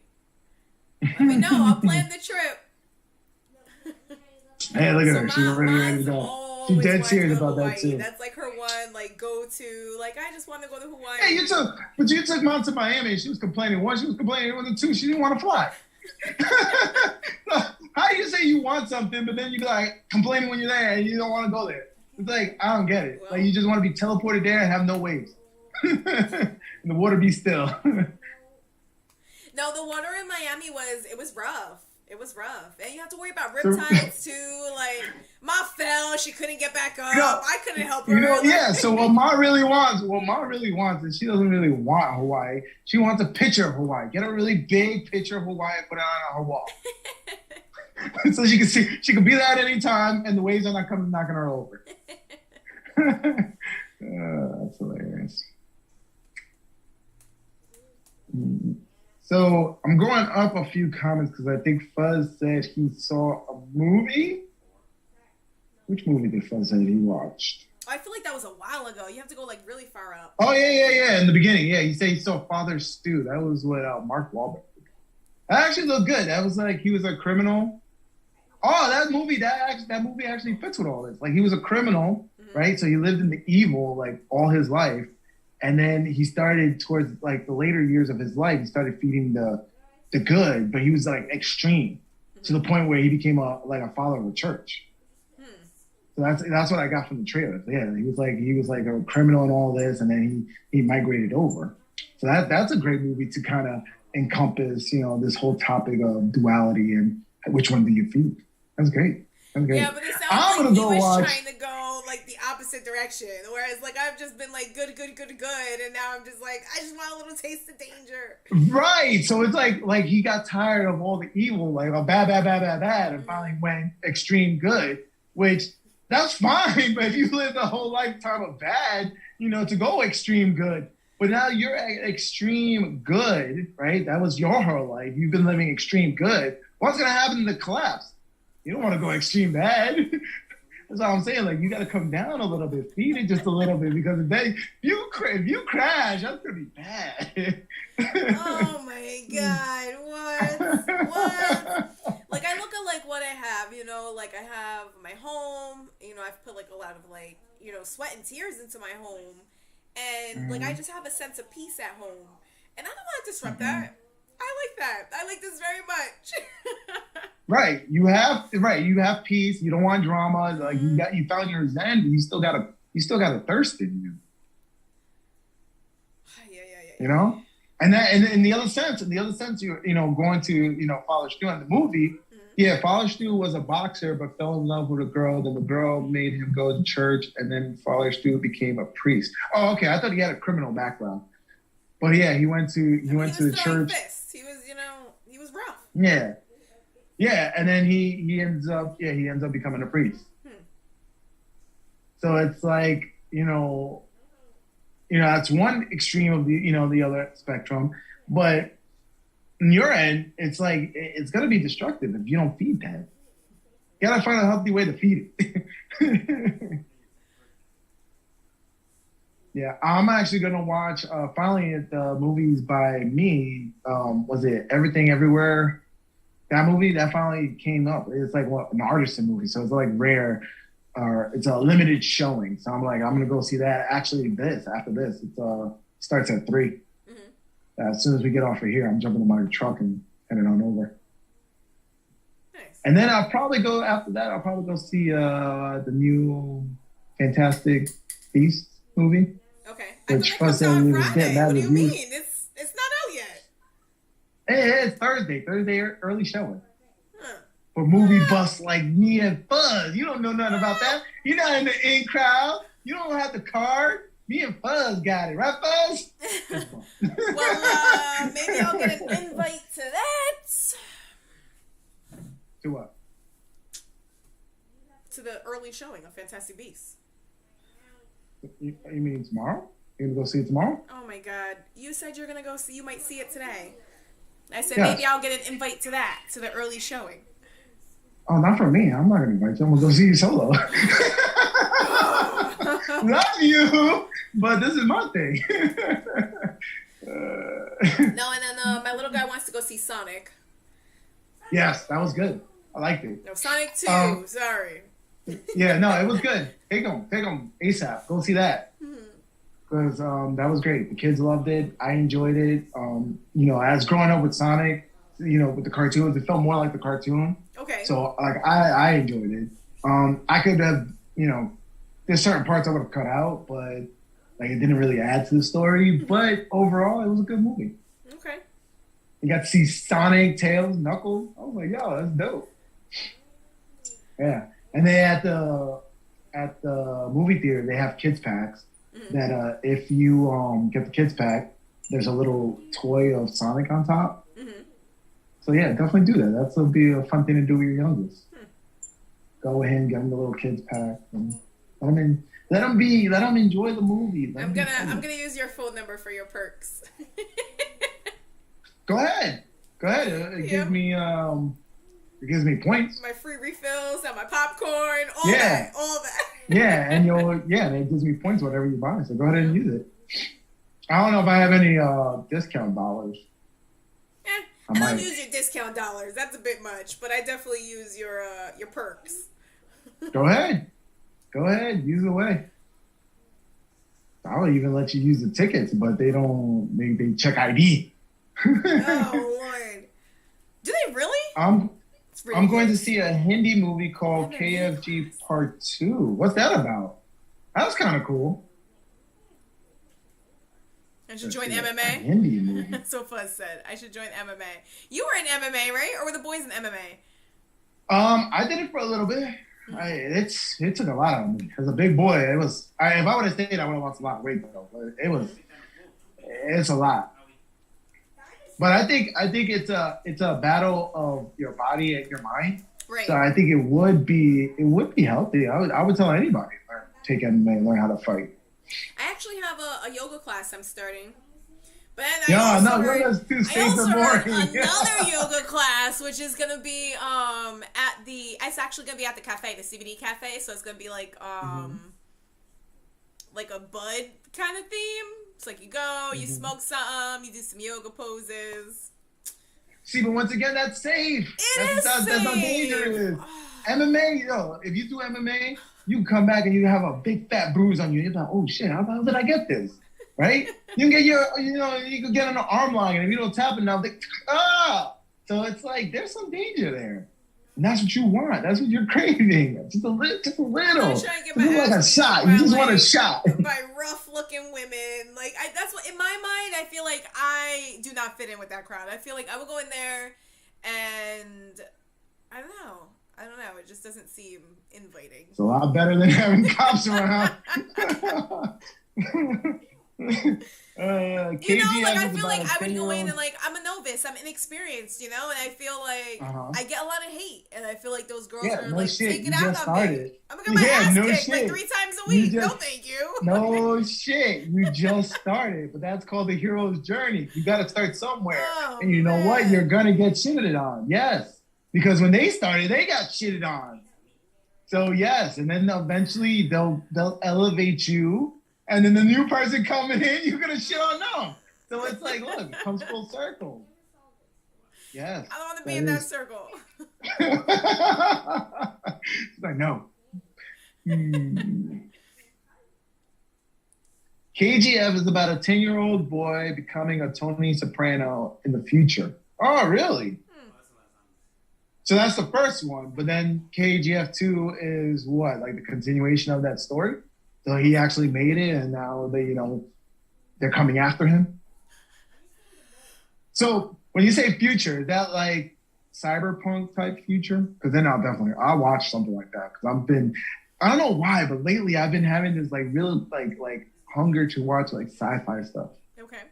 Futuristic stuff, like the whole cyberpunk, flying cars, and even just anime or any movies or shows and stuff like that. I've been kind of searching, just looking for that. Mm-hmm. Have you heard of the game Cyberpunk? No. That was pretty cool. That was a cool game because it was you were in the future. It was kind of like Grand Theft Auto, but you were in this futuristic environment. So they were doing implants on their bodies and stuff like that, and they would put a camera in their eye and stuff. I don't know if I would do all that stuff. Would you do something like that? I saw something recently where someone put a camera in their eye. What the hell was that? It was probably Criminal Minds because that's all I watch. It might have been Criminal Minds. The person was kidnapping people and putting a camera in their eye and torturing them. You would just see live from their perspective. That's crazy. You know what's sad? That there's a market for that shit, snuff films and stuff like that. Mm-hmm. There's an intense market for shit like that. That's crazy. That's crazy. That people once again feeding that evil, right? Right. That people thirsted so much that they go and they pay somebody to videotape them killing somebody or torturing somebody, or it's yes, I'm eating now. This is a buffet. Am I gonna go down in history as a sadistic killer or something, a mass murderer? You could. What the hell? Am I gonna snap? You could. And this is going to be footage, Making of a Murderer, season 3. Oh my God. You could. You never know, because once again, this goes into feeding them. Like, you just feed it a little bit just to kind of hold it off. Yeah. If you starve it because you're like, no, I can't be evil, and you starve it, people snap. Shit. Because I'm saying that because like those are the kind of shows I watch. Like, I watch like the show Snapped, and like just like I don't know. I think it's interesting seeing like the different things people do. Different ways people get caught. I'm trying to be like, ooh, if I do it, I won't get caught. The jokes on the comments is hilarious. Tristan's like telling you a takeover episode.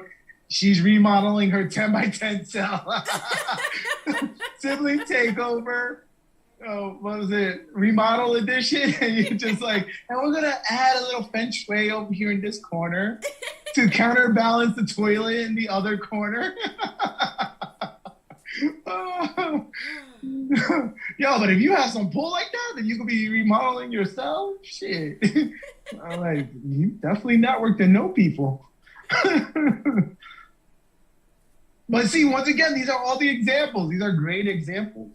And if anybody's watching, like, we're picking on Lynn today. We're doing it with love and, caring. But it's a great example. It's like, these are the things that can lead to the extreme that we do see on TV. Right? The making of the murder, or what you said, the what behind the criminal mind and all that stuff. It's like, these are the stuff that people finally snap because they had this inside of them and they didn't feed it. Step one, when you get in, shank someone right away. Yeah, go for the biggest bitch. That's where MMA would play in. MMA would help. Go for the biggest bitch. Give her a clothesline, a people's elbow, something. You gotta hit her hard. Like, do you even know how to make a shank? I mean, I haven't tried, but I think I figured it out pretty quickly. It's gonna be later that's on like in her the artsy side of me. After this show, she's gonna be like, how do you make a shank? She's gonna be Googling it later out of curiosity. I can't Google it because then there'll be a paper trail. I have to go to the library, open a book. You can use a VPN, my guy. Jeez. Oh. They say you don't want to be the bottom bunk. Yeah, no. Hey, you know what? It's gonna be like summer camp, Lynn. It's gonna be like summer camp. You just gotta go. Nothing like summer camp. You know what keystring is? No. You remember that movie with Will Ferrell and Kevin Hart? Mm-hmm. Get Hard. That's what it's called. Get Hard. Mm-hmm. Where Will Ferrell is like he's like this not a CEO. He was like the chief financial officer of like some investment firm, and the CEO did some like embezzling, some insider trading, whatever it was, and they blamed Will Ferrell, so he had to go to prison. Right. And the judge was like, "I'm gonna make an example of you. I'm not gonna send you somewhere safe." It was like, "I'm tired of your white collar crimes." And so the judge was like, "I'm sending you to like Gen Pop," and he was like, "What? I can't go." So he means like Kevin Hart's like the only black guy in his life or whatever, and so he's like, he hires him because he thinks like he's thugged in all of this to like get him ready for prison. So it's a comedy and it's freaking hilarious. So he's like, "You're gonna have to learn how to keister." And so he teaches them all the stuff. He teaches them how to like make a shank, how to survive a prison riot. So you need to watch that movie because that's going to be you. Get Hard. Oh, that's funny. Yeah, you got to watch that. You got to hire yourself a Kevin Hart. Get you ready. It's like when you're there, at the yard, you want to take the biggest guy out. Oh, that's hilarious. Yeah, I'm not cut out for prison. I'm not. No, that's why I behave. Yeah, but you crave danger. You have a thirst for that. Oh man. No, you gotta feed it. I'm seriously like taking a look at the people who I'm like choosing to have around me. I'm like, ooh, Well, good. You know what? Good on you. Good on you for being able to um, realize that you need to do that. Right. Because a lot of people don't do that. Right. And then you should constantly always reevaluate the people you have around you. Mm-hmm. Right? Because if there's one mantra we keep saying is that we should be better than who we were yesterday. Right. And you can't do that if you carry the wrong circle around you. You know? Mm-hmm. So good on you for knowing that, you know, and analyzing you. But now you gotta accept that. Now what am I gonna do about it? You know? You gotta feed this. Yeah, there's something you gotta feed inside. And it's like, are you gonna take it to the extreme? I don't know. We shall see.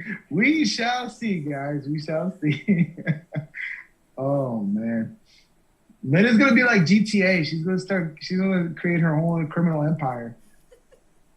You're looking at the next Tony Soprano. Lynn Soprano over here. She's gonna be like, I'm making moves. This is the way you hustle.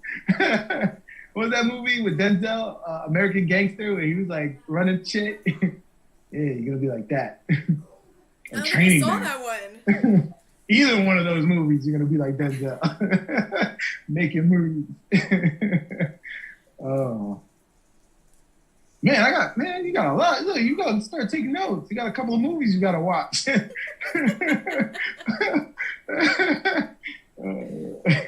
Maybe the reason why I'm craving like so much in my life is because I keep watching like a certain genre.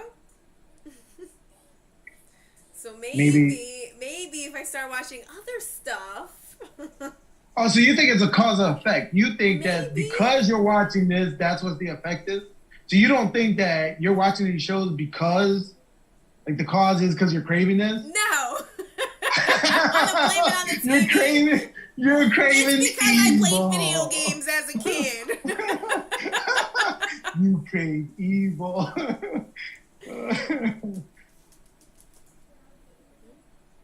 I don't know. Maybe you do crave GTA in your life. Jeez. You know what's funny is like when I play Grand Theft Auto, there's sometimes when I'm playing it and I'm like, yo, could I really do that in real life? I'm like, yeah. There's some things I think. Well, like my buddy said, like he was like, how do you survive an apocalypse if you have no skill, you have no food to offer? Like, what do? Mm-hmm. You offer loose morals. You know, like, look, I'm willing to do certain things. Like, I'm willing to get my hands dirty so you don't have to. And I'm like, okay, all right, makes sense. But that's option 3. Stock up on food. And option number 1, have some kind of skill that you could provide, in times. hired guns. But yeah, I'm like, you know what? If a certain situation calls for a certain action, hey, I think I can take it. I think I can do some of the things that I see in GTA. Yeah, I don't see myself stealing anybody's car anytime soon. No? No. Just take somebody out. You better not be out doing me. You're gonna be out here stealing cars? You're gonna steal my car? Oh my God! I need to know that now. I can lock up my keys. My little guy in the background, I was like, I don't see myself stealing cars, and like you just hear him in the background. I do. Buzz said, "Can I produce the Mother's Day show?" So that would be what? The Mother's Day show before, or what's the logistics on that? Before Mother's Day, the Thursday show, or the Tuesday show? After. I'm scared to see what the topic is. Yeah, go ahead, Buzz. You gave us the topic before. You produced another show. Let's see what the Mother's Day show is going to be. Nah, Buzz gave us a good in other topic. news, You did a good. That was a good show. I got a photo yesterday that Priest had her second child. She had a little girl yesterday. Yeah. Oh, good on her. Yeah. Mom is healthy, baby's healthy.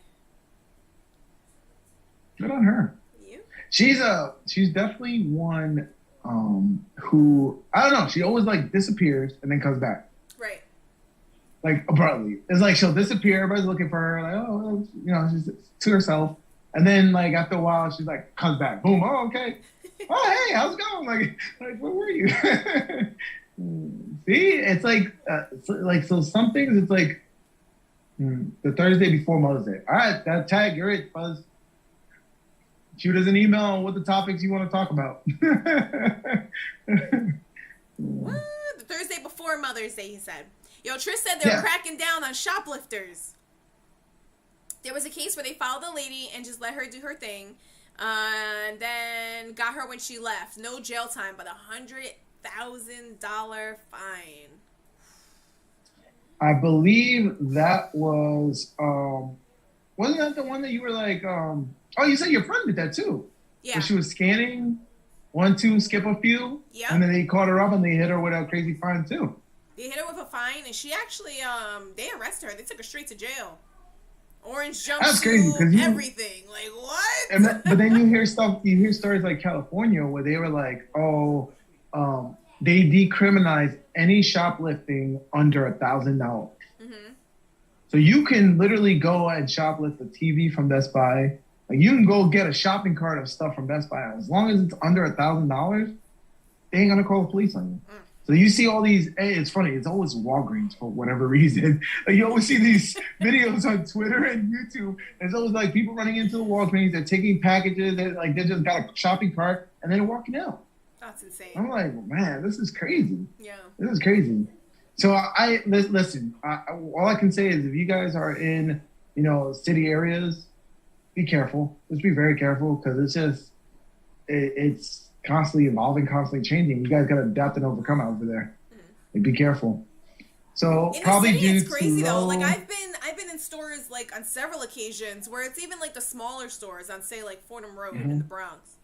And somebody will just go in there and like they'll go to the rack and they'll just grab like hangers. They don't care what's on it, they just grab it all, put it in the bag. Like, yeah. How are you, like, that's so obvious. Like, I see you doing it. I'm sure the people over there see you doing it. And they're just so, what's the word? They're so, like, atrevido, Daring? Yeah. They're very daring. Yeah, very daring. They just walk in. Well, that's what I'm saying. Like you guys, like, if you're in the city, like, what I would do is, like, if I was in the city, just be mindful of your surroundings. Because anything could just happen. Know where your exits are, kind of, I hate to say it, you got to profile certain people, be on guard because this is the environment that's over there. Like the news wants to portray it a certain way. The reality is things are popping off everywhere. Yeah. Look at this shooting. Look at just people just decide, oh, they're going to run in and steal shit. It's like, you just got to be mindful of your surroundings and, get yourself out of that situation as fast as possible. Mm-hmm. It's like with us, when we went out that one night and there was like a BLM movement and we were like, oh yeah, we're going with it, right? But now doing that might be dangerous because you don't know. You don't know who's there, who might be there and who might cause problems. Yeah, what kind of intentions you don't know what people's intentions are. Mm-hmm. Yeah.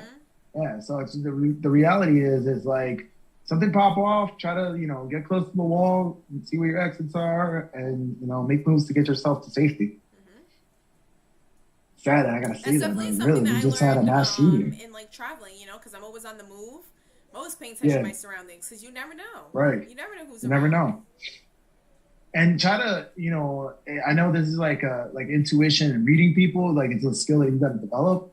But just read people. Just read their aura, read their energy. Yeah. See if if you see negative energy, try to get yourself away from that. Mm-hmm. Just with the eyes, just the facial gestures, all that stuff. Just see people, analyze people. So Trish said, probably due to low inventory now, they are taking it serious. Yes. And I'm hearing more rumblings of a food shortage. That's the thing that people are saying, food shortage, right? And it's like, I don't want people to panic, but you should be getting prepared. If you when you go shopping, get a couple of cans of tuna. Right. Toss it in a cabinet or something. Buy a little extra. If you can afford it, buy a little extra, and just be prepared in case shit goes down. And if shit does go down, like if there is a food shortage, start looking at exit strategies, moving somewhere where you can be safer, you know, or be safe, because, you know, the cities is going to be the first to collapse if there is a food shortage. Like just a mass amount of people and no food, you know, that's where things are going to be chaotic. So, yeah, no. And it's crazy because, you know, we talk, we laugh, you know, we try to be positive on the show, but as you see the world all around you, there is a lot of things going on, right? And it does feel at times like the world is just falling to shit, right? Like it's just falling apart. Like this is the end times, right? It does feel like end times at times. But it's like, not to sound cliche, but you just gotta have faith. And I'm not saying faith in religion. I'm not saying just faith in humanity in a way. And in that sense, you end up being more positive in you, right? And then just like a grassroots movement, you start feeding others with that. Because that's the only way we can change is through that positive action. Or not, we're just gonna feed it. It's just gonna get more toxic. Yep. And energy is contagious, you know, and it just takes that one spark. It does. Yep. It does. And ultimately, like, yes, like life is hard, but ultimately things tend to work out. Mm-hmm. Yeah, and as much as bleak as things may get and things may seem, you know, it's not the end, right? Things can change. As much as we believe, oh, it's not gonna, you know, there's no possible way it's gonna change. It takes action. You know, it takes action, and then you try again, and you try again, and then before you know it, you're building momentum, and then you can like topple that wall. Like I see it with stocks, I see it with trading. Like I watch the numbers, and like there's mental roadblocks when you see a price going up, right? Like right now, Bitcoin, right? It hit 70, came back down, I had to pull back, and then there along the way, like the numbers as it's coming down, it's either support or resistance, right?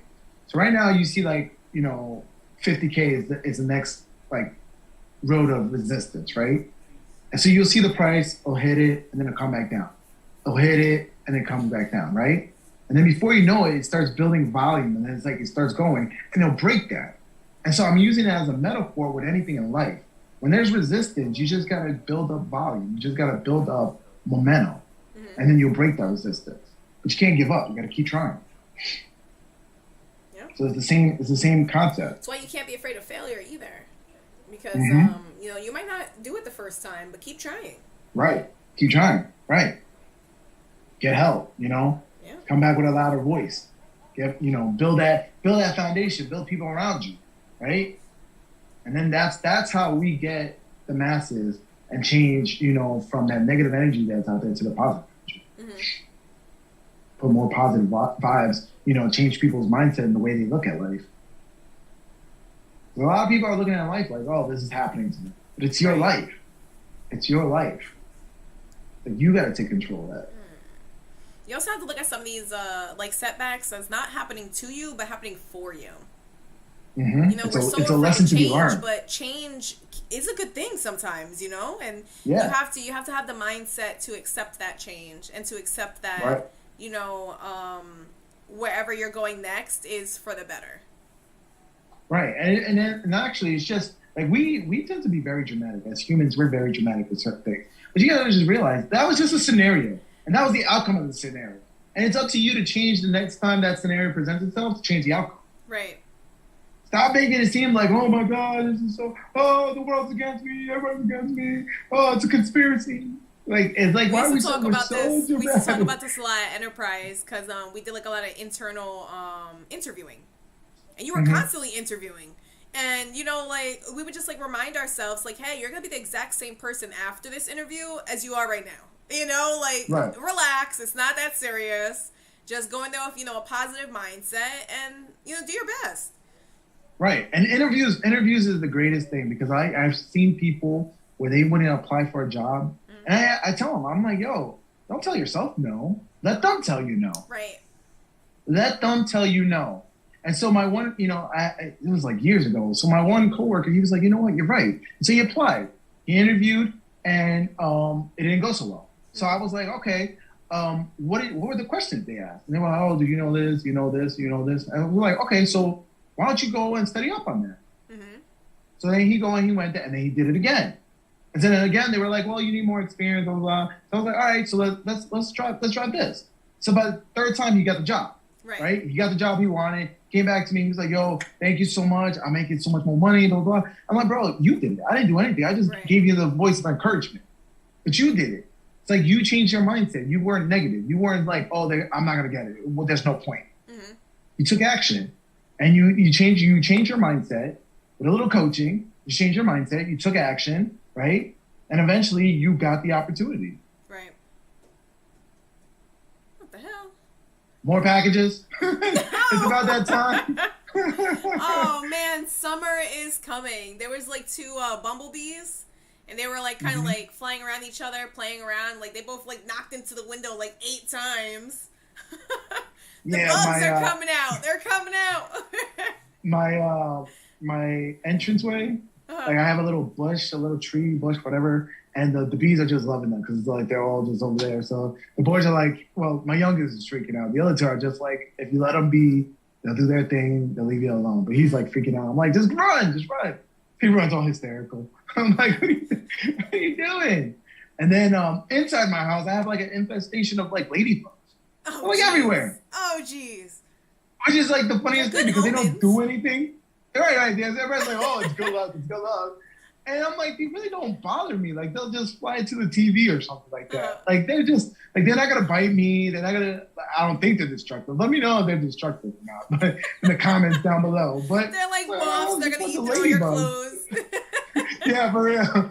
They're like my bed's like, oh, what the hell? It's like ladybugs are there. They're like worse than termites.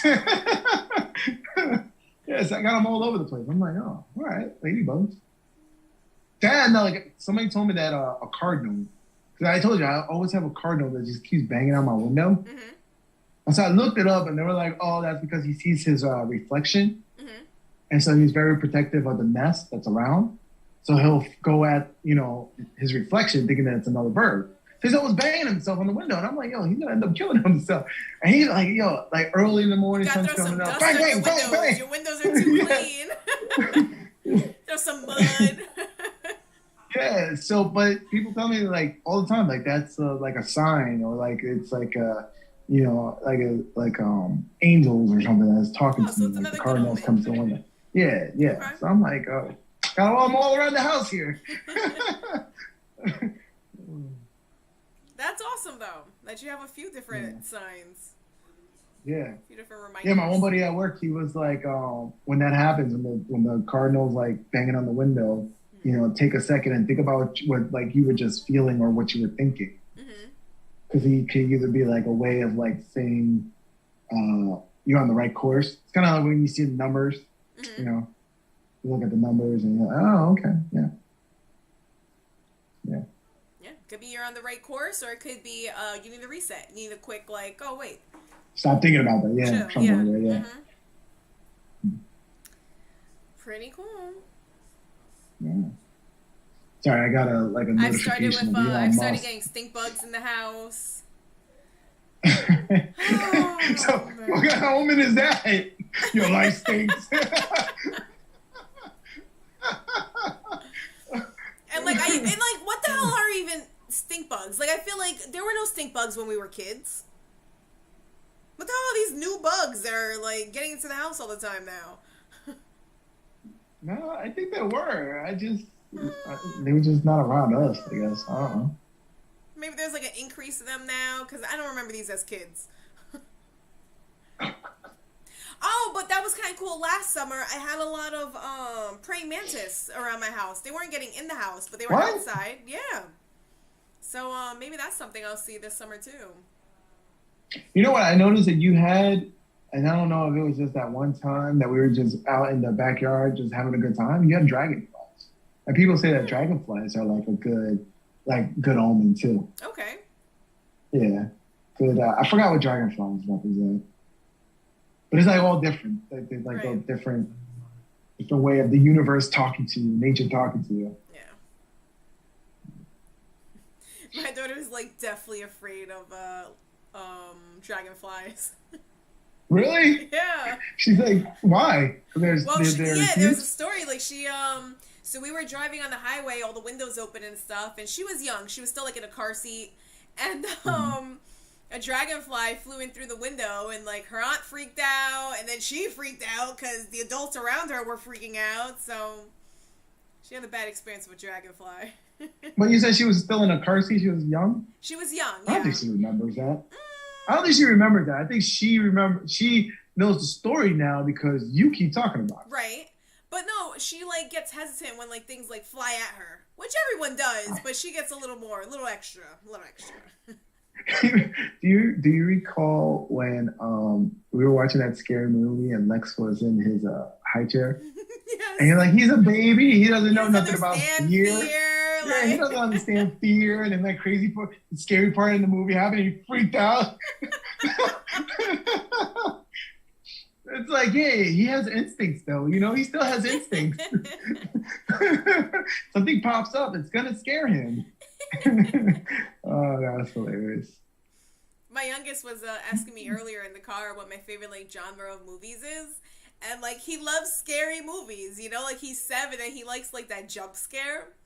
And I asked him though, I was like, do you like that jump scare? Like, do you like, you know, when you know something's gonna happen and it does and it kind of still like, you know, makes you jump? Or do you like more like, the random jump like scare? Ghosts and like things are like creepy and like, you know, your arms going backwards kind of thing. But he likes the jump scares. Like that intensity. I always feel like an ass when I jump for a jump scare. I'm like, they got me. That was a good one. That's what I was saying. I was like, oh, that was a good one. They got me. Yeah, they got me. Damn it. I fell for it. Because you always know it's coming too with the scene. Like they build it up. It was funny too because like the recent Scream movie, there was a part where they did it. There was fake outs. And I think they did like 4 fake outs until it finally hit. And I was like, bastards. Because they still got you. Even after each of the fake outs. And it's building up the tension. They finally got you. And you're like, you got me. Damn it. Like you should be like, nah, you're not going to get me. Fake out. That's hilarious. All right. So it's the top of the hour, Lynn. You got to reintroduce the show. All right. Well, anyone who's new here, welcome. Thank you so much for tuning in. Welcome to the channel, Sibling Rivalry. I'm Lynn. I'm Ray. And we're here on the Couch Show. We go live Tuesdays and Thursdays, late morning. And we just come on and we try and raise your vibration, you know, change the direction of your day and help you change, like, you know, add positivity to your life and start seeing life in a more positive view. Yes.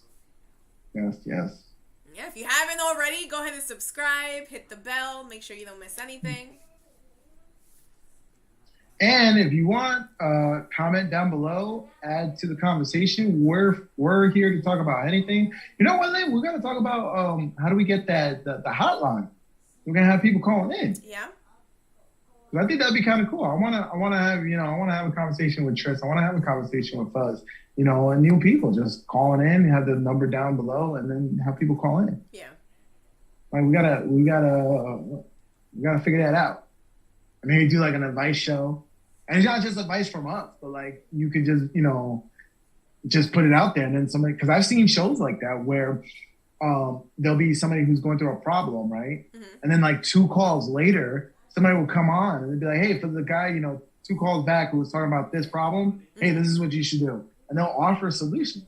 Yeah. I was like, yo, that's kind of cool. That's kind of cool. A collaboration. Yeah. So, yeah, we got to figure that out. That's behind the scenes. Unless you guys got any ideas, email us. I know Fuzz, you've been emailing us topics. He said he wants the Mother's Day show. He wants the topic, so he's going to hit us up with it. Yeah, this is how we grow. And then this is also how we build our tribe, mm-hmm. You know? Like, we want to, you know, motivate you guys to go out there and, you know, put positivity in your life. You know? Adapt to your environment, and then bring that positivity, mold it to the way, you see it, way you want it. Yeah, and that's the key right there, because everybody's life is different. Everybody's situations are different. Everyone's going through different kinds of trials, and people are in different places in their life, different seasons. So, it may not be directly impacting your life, something that we say, but it could relate to you in some kind of way. You can,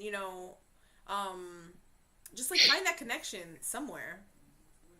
I feel like the universe operates in very mysterious ways, in the sense that you'll see things, not acknowledge it, but then when certain the puzzles are starting now to fill in, right? And you had that missing puzzle, that's when you recall a random moment. You're like, wait a minute. Yeah. It was so random. Something moment, yeah. Right. It could be you're driving back from, you're just driving, you hear an ad, or you hear, a song that you kind of just dismissed it. But then you're going through all this stuff, and then for whatever reason, that moment gets recalled. That's the universe talking to you. Yeah. So a lot of things happens like that. I think you even explained it. That's somewhat how the YouTube algorithm works, where people will come and they'll see us, right? Right. Because of the topics that they're going through, right? And they won't click on us until the third or fourth time of seeing us. Right. Is that something you read? Something similar like that? Yeah, you have to cross somebody's feed a certain amount of times before they'll click on it. And even more times before they'll buy from you, or it's developing that trust, that familiarity, and that's the reason why branding is so important, because you start to trust the different things based on seeing them before. Mm-hmm. Do you know why a lot of companies when they're starting out, they use the colors red and yellow? I know that one kind of tells you to take action. And one reminds you that you're hungry, that you want to consume. Colors are powerful too. They have different messages. Yeah. But the biggest reason why a lot of companies, when they're starting out, they use red and yellow is because McDonald's is red and yellow.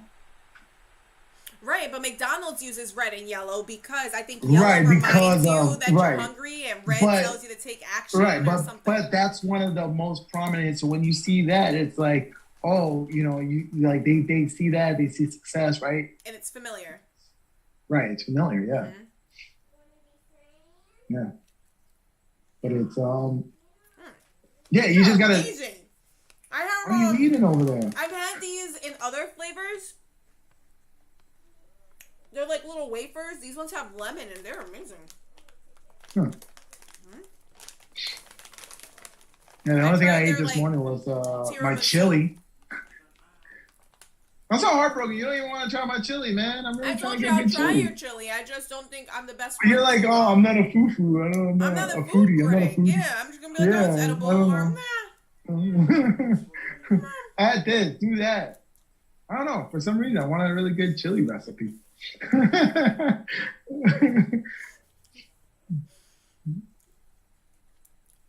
We're creating, shit, what's the word? Anyway, the other producers in the background, oh, I'll try your chili. The producer will try the chili. I should bring a little bit over. There's a competition because Buzz is hey, I'm the producer. I'm not. You know what? I'm not bringing no chili. I know your house. Nobody would eat it. Nobody. You know who's gonna eat it? It's gonna be me. A week later, when I come back over, I'll be let me eat my chili. Well, I'll eat it. I'll be Bray, that's been there for a week. I'll be I'll still eat it. Yeah. Modern refrigeration works wonders. No. My milk went sour in the fridge. The expiration date is sometime in May.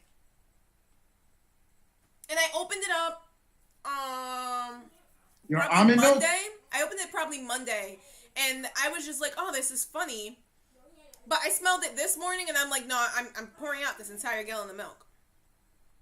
Was that your almond milk or regular milk? My regular milk. My regular $7.99 a gallon if I'm in the city milk. The milk I usually get, like I usually have milk that's like a month like from the expiration date. It's been a month over. Right. And I'm still like smelling it. I do a little taste. I'm like, oh, this is good. I'm not like, I know there's people who actually dump it out, you know, on the expiration date. I'm like, are you crazy? Right. Sniff that shit. So like my milk, you know, it's organic and it usually lasts a lot longer than the expiration date, which is why my expiration date is in May. You know, like it was just sitting in the back of my fridge. There was another one in front of it that we just finished. And so this one's been sitting closed in my fridge for maybe a week. And I opened it and it's sour milk. Maybe you got to jack up your temperature. Maybe your fridge needs to be colder. I think my fridge is too cold. Because I also realized like some of it froze. So maybe you're not supposed to freeze milk. So I think my fridge is too cold. So Fuzz said the last time I made chili, I used short ribs instead of ground beef. Ooh, that sounds good. So back when I was working, and this was like the last one I think probably 2019 before Kofifi. There used to be chili cook-offs, and me and my one co-worker we would go, and like for some reason like the one of the best chilies I've ever had, it had deer meat in it. So like I love yeah. Venison so I love is it. good. I love it. It's I love it. Meat. It's good. Yeah, it was amazing. It was delicious. Like it wasn't I don't know, it was just a different in texture in the chili that it was just like I went back, I kept going for more. And like it's cool because like you see like there was like two types of camps when it came to chili. Like we're so going hard on chili right now. There was like the camp that would make it sweet, and then there was the camp that would make it spicy.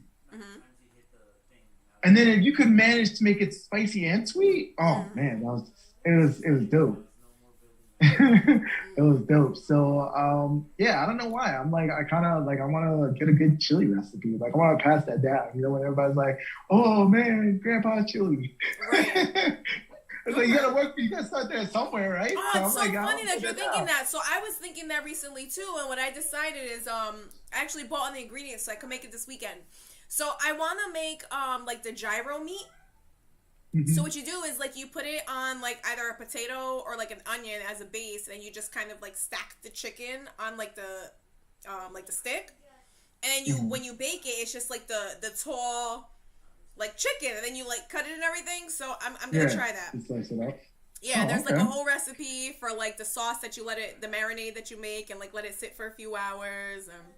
Good try that. Man, I'm talking about all these like the recipes and stuff. I'm such a fat kid because I'm to this day I'm mad that my one ex, when we broke up, right? She would make this like amazing flan, and I knew like it wasn't her recipe. It was like her family's recipe. I was like, can I have the recipe so I can make it once you're gone? She was like, no, it's my family's recipe. It's secret. I'm like, really? Is that secret? It's like not even your recipe. Like you're using it. Can I have it?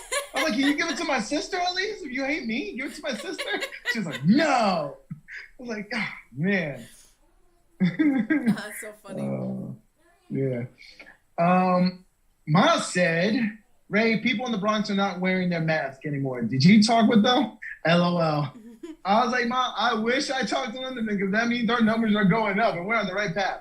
I wish. But you know what it is? And this is what I noticed recently because I took my youngest to the orthodontist. And, you know, they're going through the mask mandate. But, like, talking to the nurses and stuff, they're like, they hate it. Everybody hates it at this point. And it's the fact that we're going on, off, on, off, on, off. People are now finally saying, look, enough is enough. People are like, no. And it's sad that it took that point of where people are pushed to the limit where they're just like, I don't want to do this no more. Well, we should have just been saying that from the get-go. It's like, I don't know. The CNN doctor said masks are a facial decoration.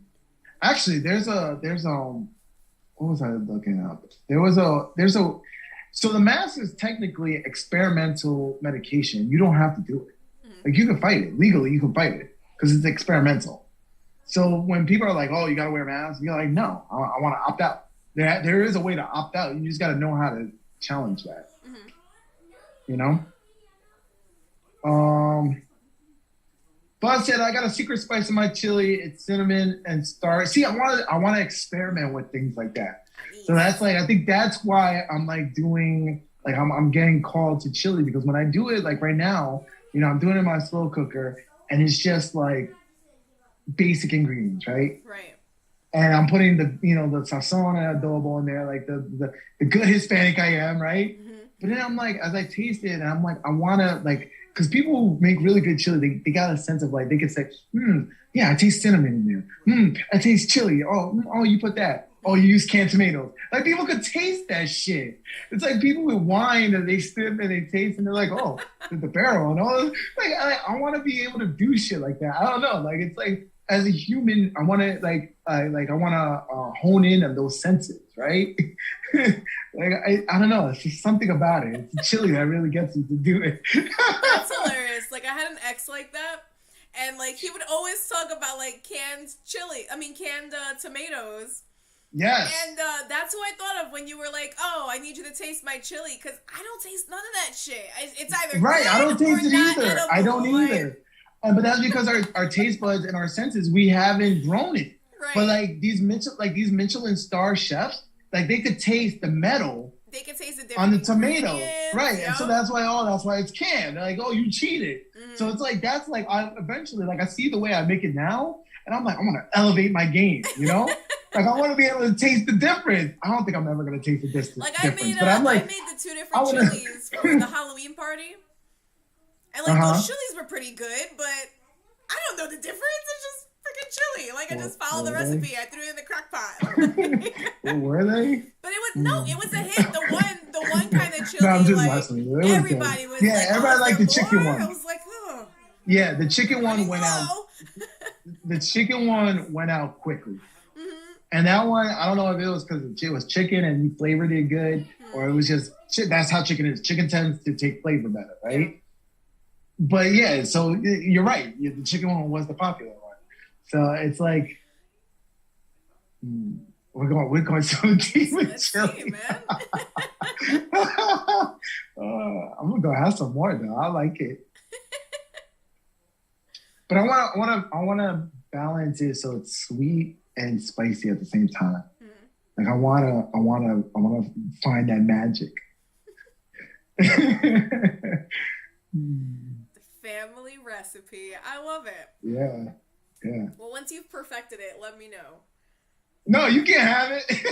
I'll be like my ex. No, I was like, you didn't even make that recipe. Like, I get it if it was your recipe, but it was like, so mad about that. I was like, she made good for her. I even threw you out there. I was like, yo, can you at least give it to my sister? So that way she could make it on the holidays? Nope. I haven't made flan in a while. Man, her flan was so good. I gotta make some.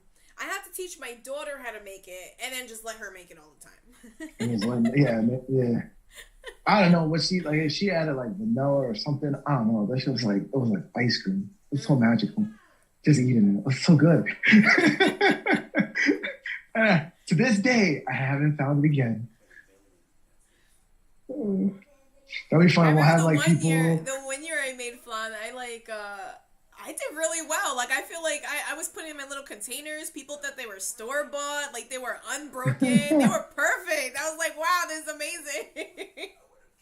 We keep talking about it. Last year I did it. I felt like it was so good that year that I was just like, I'm good. I'll just be known as the person who makes good flan. I'm sounding like Cinderella with like the slipper. Like, we're going to blow up and people are going to send their schwans and I'm going to be tasting it. I'll be like, still not there. It's still not there. So close, but it's still not there. Hilarious. Oh man, we're all over the place, but I love this episode. Yeah. Oh man. Yeah, some family traditions. Are you working on a recipe? Nope. Well, like I said, like if you had a recipe, I'm gonna try this yours? chicken. It would be the flan? Chicken gyro. Chicken gyro? Yeah. I want to find something that's like a staple though, something that I make like often, and like everyone's like, "Oh, can you make that one dish?" But I don't have that yet. You know what I've seen online a lot too is like people who like really like something, they end up wanting to make it themselves and make it better. Mm-hmm. So like for me in this example, I love pizza, right? Right. So I've been seeing people buying like really expensive pizza ovens and then getting like these like great ingredients, learning how to make their own dough and then making the pizza and like just coming in. And I'm like, man, that'd be so dope. That'd be epic. But then I'm like, I see all the work that they're doing. And I'm like, oh, I'm gonna mess up something. I don't want to do It's it. a lot of work. I just order the pizza.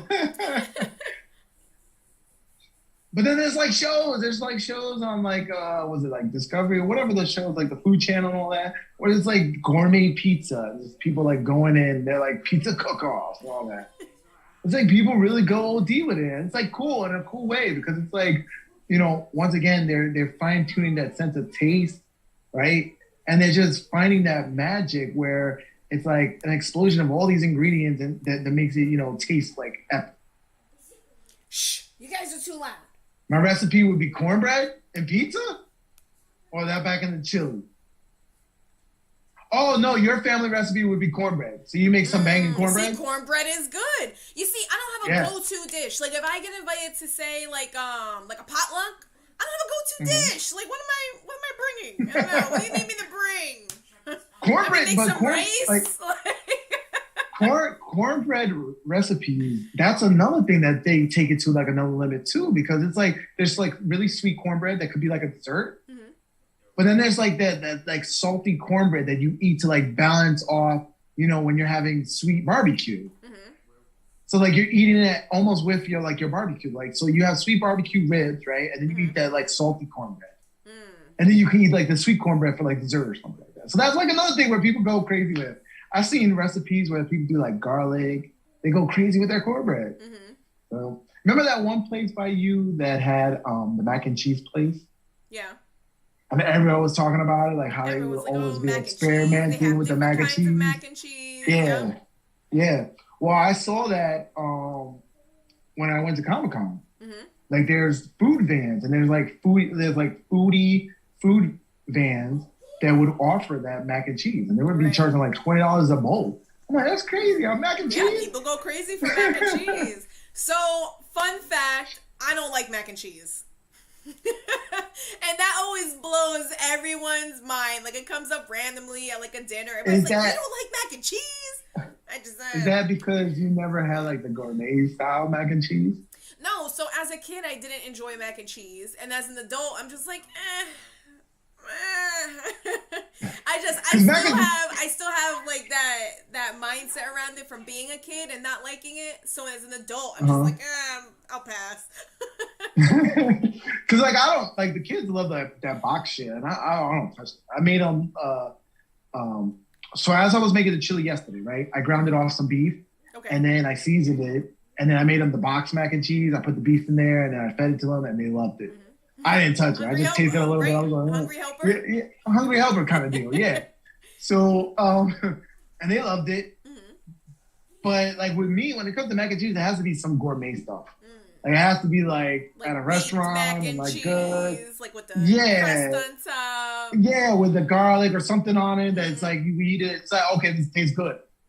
I can't do the box shit. So I see where you're coming with the whole mac and cheese. That's why I asked, like, if it's like, you know, fufu-fied, you know, or, you know, gourmet-fied, would you eat it? Right. There's a few things that, like, I don't eat because I didn't eat it as a child. But now as an adult, I've had it. Like, there are other things that I've had as an adult. I'm like, oh, this is amazing. Yeah, like asparagus. Like I've never ate that as a kid. Like curry goat as a kid. So, you know, Grandpa Wilson always had, you know, Jamaican food. He's Jamaican. He's born, raised in Jamaica. And as a kid, I would just be like, no, won't touch it. But now as an adult, like, oh, it's so flavorful, and like it's a good experience, and I know how to eat it. You know, I grab them up. It's finger food. You know, you have to like really bite onto those pieces to get the meat off, and I'm proud of myself that I've elevated in some areas, but other areas like mac and cheese, I just haven't dived into it. No, that's good though. Mac and cheese is not bad. It's overrated. It's overrated as a foodie food. Welcome to the food hour. This is the last hour. It's power hour. We're like wrapping shit up here soon. I got 2 movies I gotta go watch, and we're talking about food and our love for food. Ooh, so let us know. Buzz says that The trick for good cornbread is easy. You find a cornbread recipe and then double the butter, eggs, and sugar. Oh yeah. Oh, you know what? That's my secret when it comes to eggs. Mm-hmm. Like when you're making eggs, put a lot of butter in there. Mm-hmm. Like you wouldn't have to add salt. You don't have to add anything. It makes them fluffy. Yeah. Like it changes the texture, it makes them fluffy, and then also it just makes it taste good. Same thing with pancakes too. Mm-hmm. Just put butter. Oh yeah. I put butter in the pan between each pancake. Yep. Each one. Man, it tastes so good. Yummy, yum, yum. Ah, making me hungry now. I'm gonna have more chili. And butter is not healthy, but it's healthier than margarine. You know, butter gets a bad rap because it is protein. Mm-hmm. So, and it's better than cooking with all your seed oils, like canola oil, olive oil, all that stuff. It's a lot better than that. So I would rather cook with protein. I don't really cook with anything. Like I said, I grill all my stuff. And then like when I cook meat, I just use the juice and the fat from the meat to cook it. But if I was to cook with something, I'm gonna cook with butter. It's a better option than the oils. Stay away from the oils. Those are bad for you. I like to change up like the cake mix, the box of cake mix. You like add some. I think you switch milk to like water for milk, and you double your eggs or something like that, and it tastes like store bought. So I saw the next comment. It's like over on my cabinet. I just saw the next comment, and I completely like didn't hear what you said. I'm sorry, Lynn, but Ma just commented, and she was like, "Just give me the amazing cornbread with a good cup of coffee." So like Ma's becoming Fuzz's fan. I'm just letting you know what's going on because Fuzz was talking about like really good coffee in the city, and now he's talking about really good cornbread. And so Ma's like all about it. She's like, she wants the cornbread, she wants the coffee. Yeah, she said she'll go with us to the city to try the coffee. Yeah. Coffee is another thing that people go really ape shit about. Like you would start to see like all these coffee shops and like they're really like foo-foo with it. Like they got the slow roasted machine. Like it takes you like an hour to get a cup of coffee. It's like, yo, coffee heads. Those guys are like really, I don't think I can do that. To me, coffee just always gonna taste like coffee. And maybe that's because I'm having like the bad coffee. I like, you know which style of coffee I like? I like the, when I went to Miami. And they made like the little cup, the little espressos. Okay. Those things were really good. That's why I started drinking Café Bustelo. So when I was drinking coffee, I enjoyed my coffee like black. No sugar, no milk, nothing, just coffee. And I can never do that. I could taste the difference. But like, first off, Dunkin' coffee is nasty. It's nasty. America should not run on Dunkin'. Starbucks coffee is good, but it's too expensive. Come on, it's overpriced. It's coffee, and I think the best coffee is when you go into like a little bodega or something, and they just have like the coffee pot. Like I can't say it's like gas station coffee because gas stations don't do it right, but a little bodega, like in the middle of nowhere, you get a cup of coffee from them. It's always the best coffee. Because Bustelo. That's what you're getting at. That they use like the grain, Bustelo. Because you're like, yeah, bodega. Everybody I know that Latino, we're drinking Café Bustelo. Do you can you like brew Bustelo and drink it black? Well, because that's what takes the difference in that one. I never really got into the whole like brewing coffee at home and stuff, and I had to stop drinking it. My body just didn't like the caffeine. So I stopped drinking it. So it was only a short period of time where I was drinking coffee. But the coffee I enjoyed the most was from like little bodegas or like even like a rest stop on the highway. Yeah, there's a chain. There's a coffee chain down in the city. I know. I hit them up in Manhattan, and so they're kind of like they're better than Starbucks, but they're not as expensive as Starbucks. So I'm kind of rooting for them. I hope that they can branch out and start hitting like other cities and just be nationwide. But chances are, when that happens, the prices are going to go up anyway. So. Right. The worst coffee is 7-Eleven. I don't know. They got those fruity flavors now. See, you and the flavors, though. When you add stuff to your coffee, I guess that's why people love like Dunkin' because they add cream and sugar and like you're not actually. My coffee doesn't taste like my coffee tastes like chocolate milk. I say it all the time. When it comes to coffee, I gotta be foo-foo with it because I hate the taste of coffee. Mm-hmm. Like my kids didn't understand it. They were like, wait a minute, you hate the taste of coffee, but you get coffee? I'm like, yeah, because it does. The way I get it, it tastes like chocolate milk. And they're like, it does? And I'm like, taste. And they're like, oh, we like that. So now when I get coffee, I gotta get two now. The worst coffee. Now the worst is if you go to so Lynn said a bodega. Mm-hmm. So Lynn said the best is a bodega, and then I would say the worst is a convenience store. So here's the difference. Because the convenience store, right, the 25-cent cup or the 50-cent cup, that one's bad. That's with the powder milk and then the sugar that you try to shake out, the metal sugar thing that you try to shake out, and the sugar's all hard, and you get like maybe one or two little grains. Yeah, that's when you know you need coffee. That's when you know you got a long job ahead and you need that coffee. Oh, man. Yeah, that's the worst. Man, so I'm watching the delay, right? I'm watching us, and of course, you know, I have it muted, and I'm like, man, my hand just threw. That's just wrong. And you're just like, yeah, my hand just. I'm like, that's just that's just wrong, just wrong.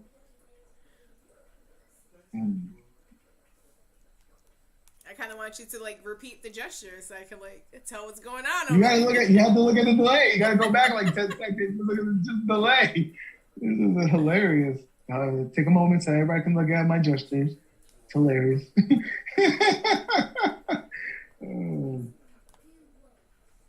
Are you actually looking? You going back? No, I'm not. No, I'm adjusting the audio because I know in the past everyone's like, oh, that I get really low. But I noticed like your audio is higher than my internal mic. So I was like, let me adjust this. Well, I'm using my AirPods. So I don't know how the mic is picking up. I mean, it sounds good on my end. And like, we haven't heard any complaints. I was just touching.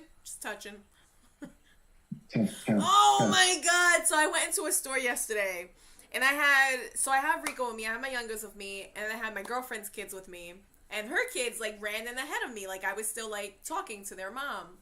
So then I went in behind them. I walk into, like, the little store, and there's just, like, a puddle. Like, water everywhere. And I'm like, holy shit. Like, was it the kids? Did they run in before me and, like, get into some shit? The guy was, like, mopping it up all angrily. So, like, I kind of, like, leaned over to somebody who was online. I was like, hey, did one of my kids, like, cause that over there? So casually. Turns out they didn't, but oh my God, if they had. Oh man, kids. You can't take your eyes off of them for like 2 seconds. Yeah, like I said, kids are dumb. Jeez. But you know what? I don't regret it. It's the best thing I did in life. Me personally, I always had that calling to be a dad, and I love it. Even through all the dumb shit, you know, good times, bad times, I love it. I wouldn't have it any other way. Yeah. And it's like I see your frustration at times, and you just gotta know as a parent, that's the things that, you know, we just gotta go through. Yeah. It's a good thing that you're laughing at it. It's a good thing you took it like I would have been like, what the did you guys do this? I would have asked them.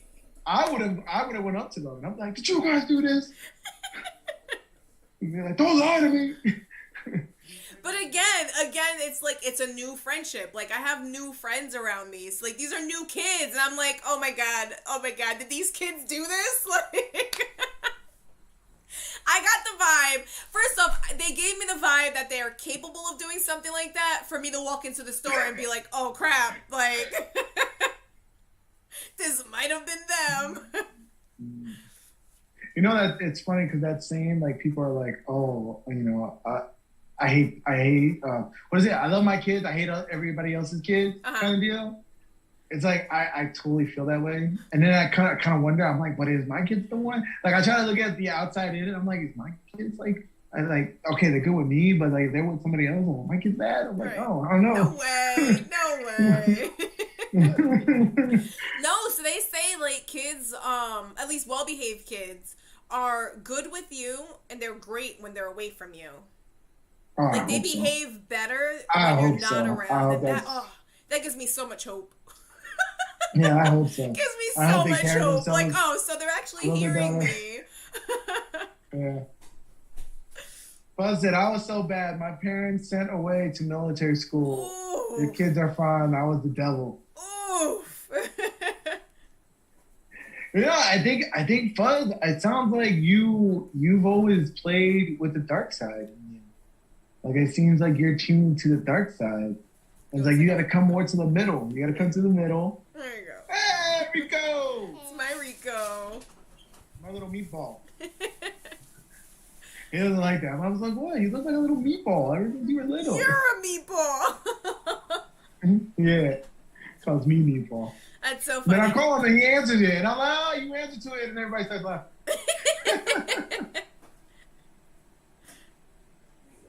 Meatballs, like the actual food meatball, that's another thing that can be like really gourmet and foodified, and then something that's like dumbed down basic. Like you can buy the frozen meatballs and just pop it in, or you can make like really gourmet. Like, people get into that shit. Mm-hmm. I started smoking at 12. Yeah, so Fuzz is like you can hear the good in him trying to come out, but you can tell like he definitely lives in the dark side, and he feeds that good every so often, and he like lives in the gray. But you can tell like the Fuzz definitely got a lot less like loose morals than we do. Fuzz is like, let me show you my prices if you ever need work done. Wink, wink. For hire. Yeah, for hire, exactly. Fuzz is like Grand Theft Auto. Why do I need to play that? I'm living it. Cushion acid My drop. first 13. cushion acid drop of 13. Oh That's crazy because my like not the whole Kush thing, but like the whole acid thing. Like acid, I never had I was never drawn to psychedelics until now when I'm getting older. Mm-hmm. I'm getting more like, into spiritual. Like I want to see that. Like I'm very like in awe with like, Native Americans and the whole ritual, the tribal ritual where they would go and they would, smoke and take the ayahuasca and then they would take that trip, right? And they would take that journey and they would get like the universe, would give them their answers, right? So I'm looking for that in my, my mature age now. But to do like an acid trip at 13, the things you see, like I feel like that would mess with your mind. Like you would never come back from that. Like you would see a certain thing and then you'd see the world like that,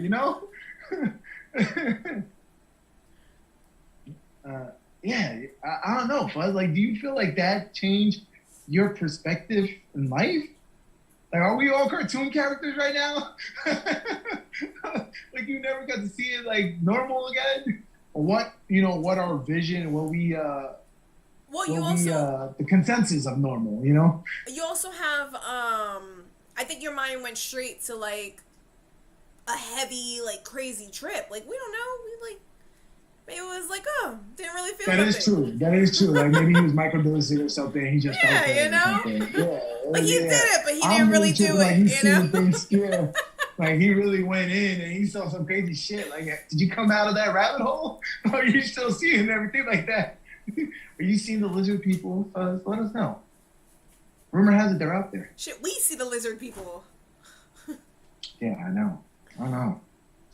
But they say that actually lets you like see it more. Because it's, if you tap into the whole spiritual of it, right?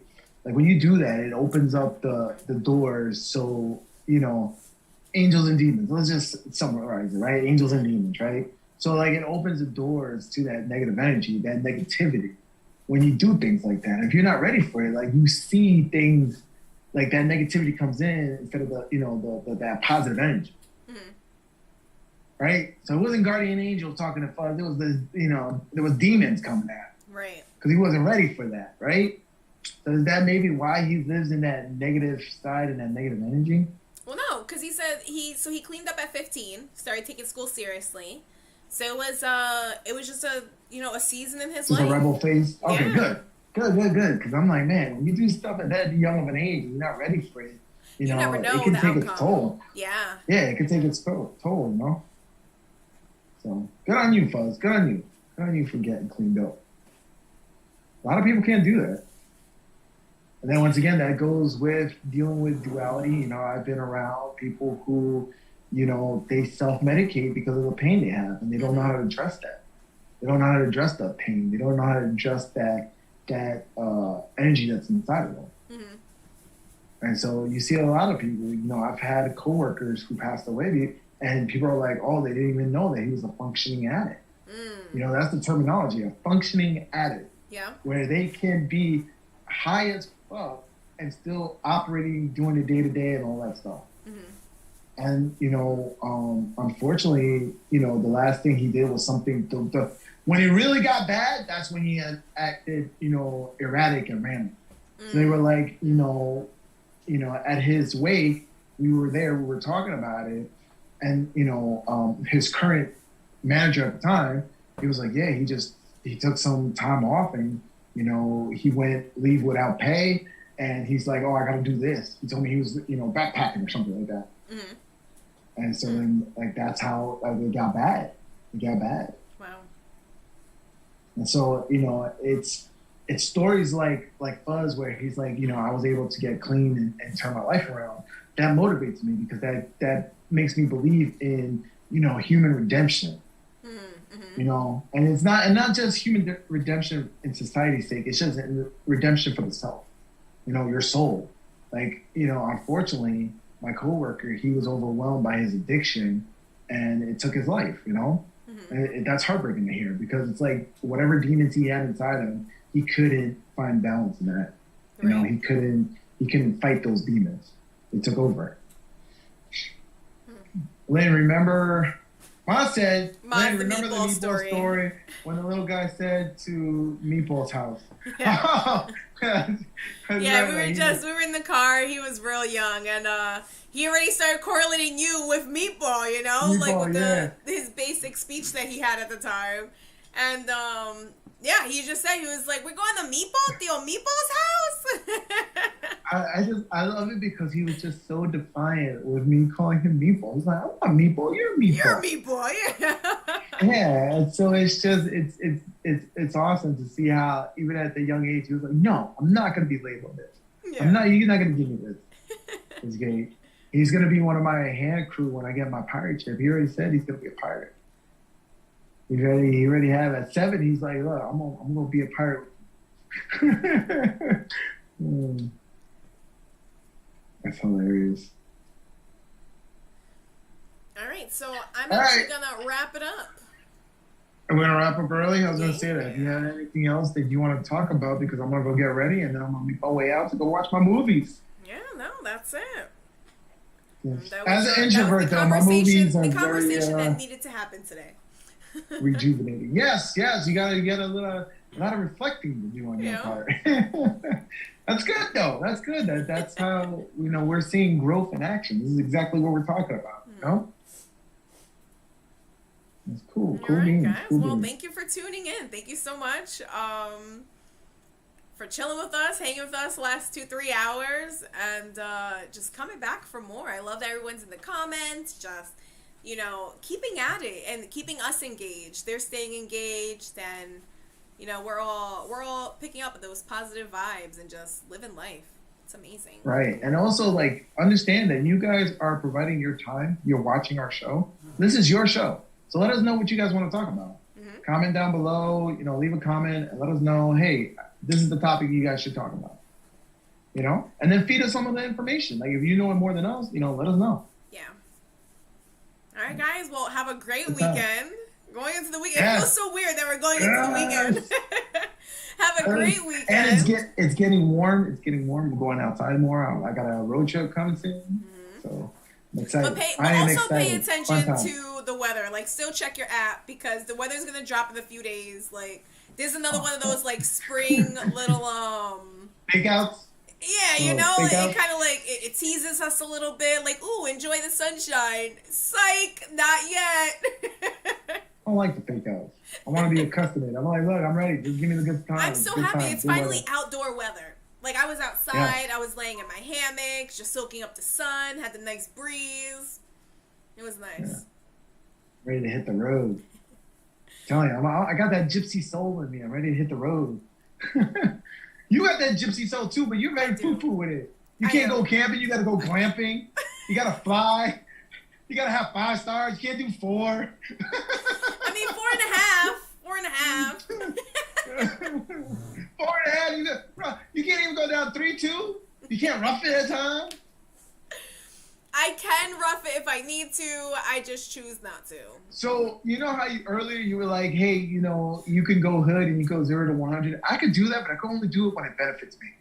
Like when I went to Nashville, right, I wanted to go on a budget. So I stayed on the most like hood, ghetto, like whatever word you want to say, hotel, and I was okay with it. All right. I was like, yo, I've done this before. I felt like I was in the Bronx again.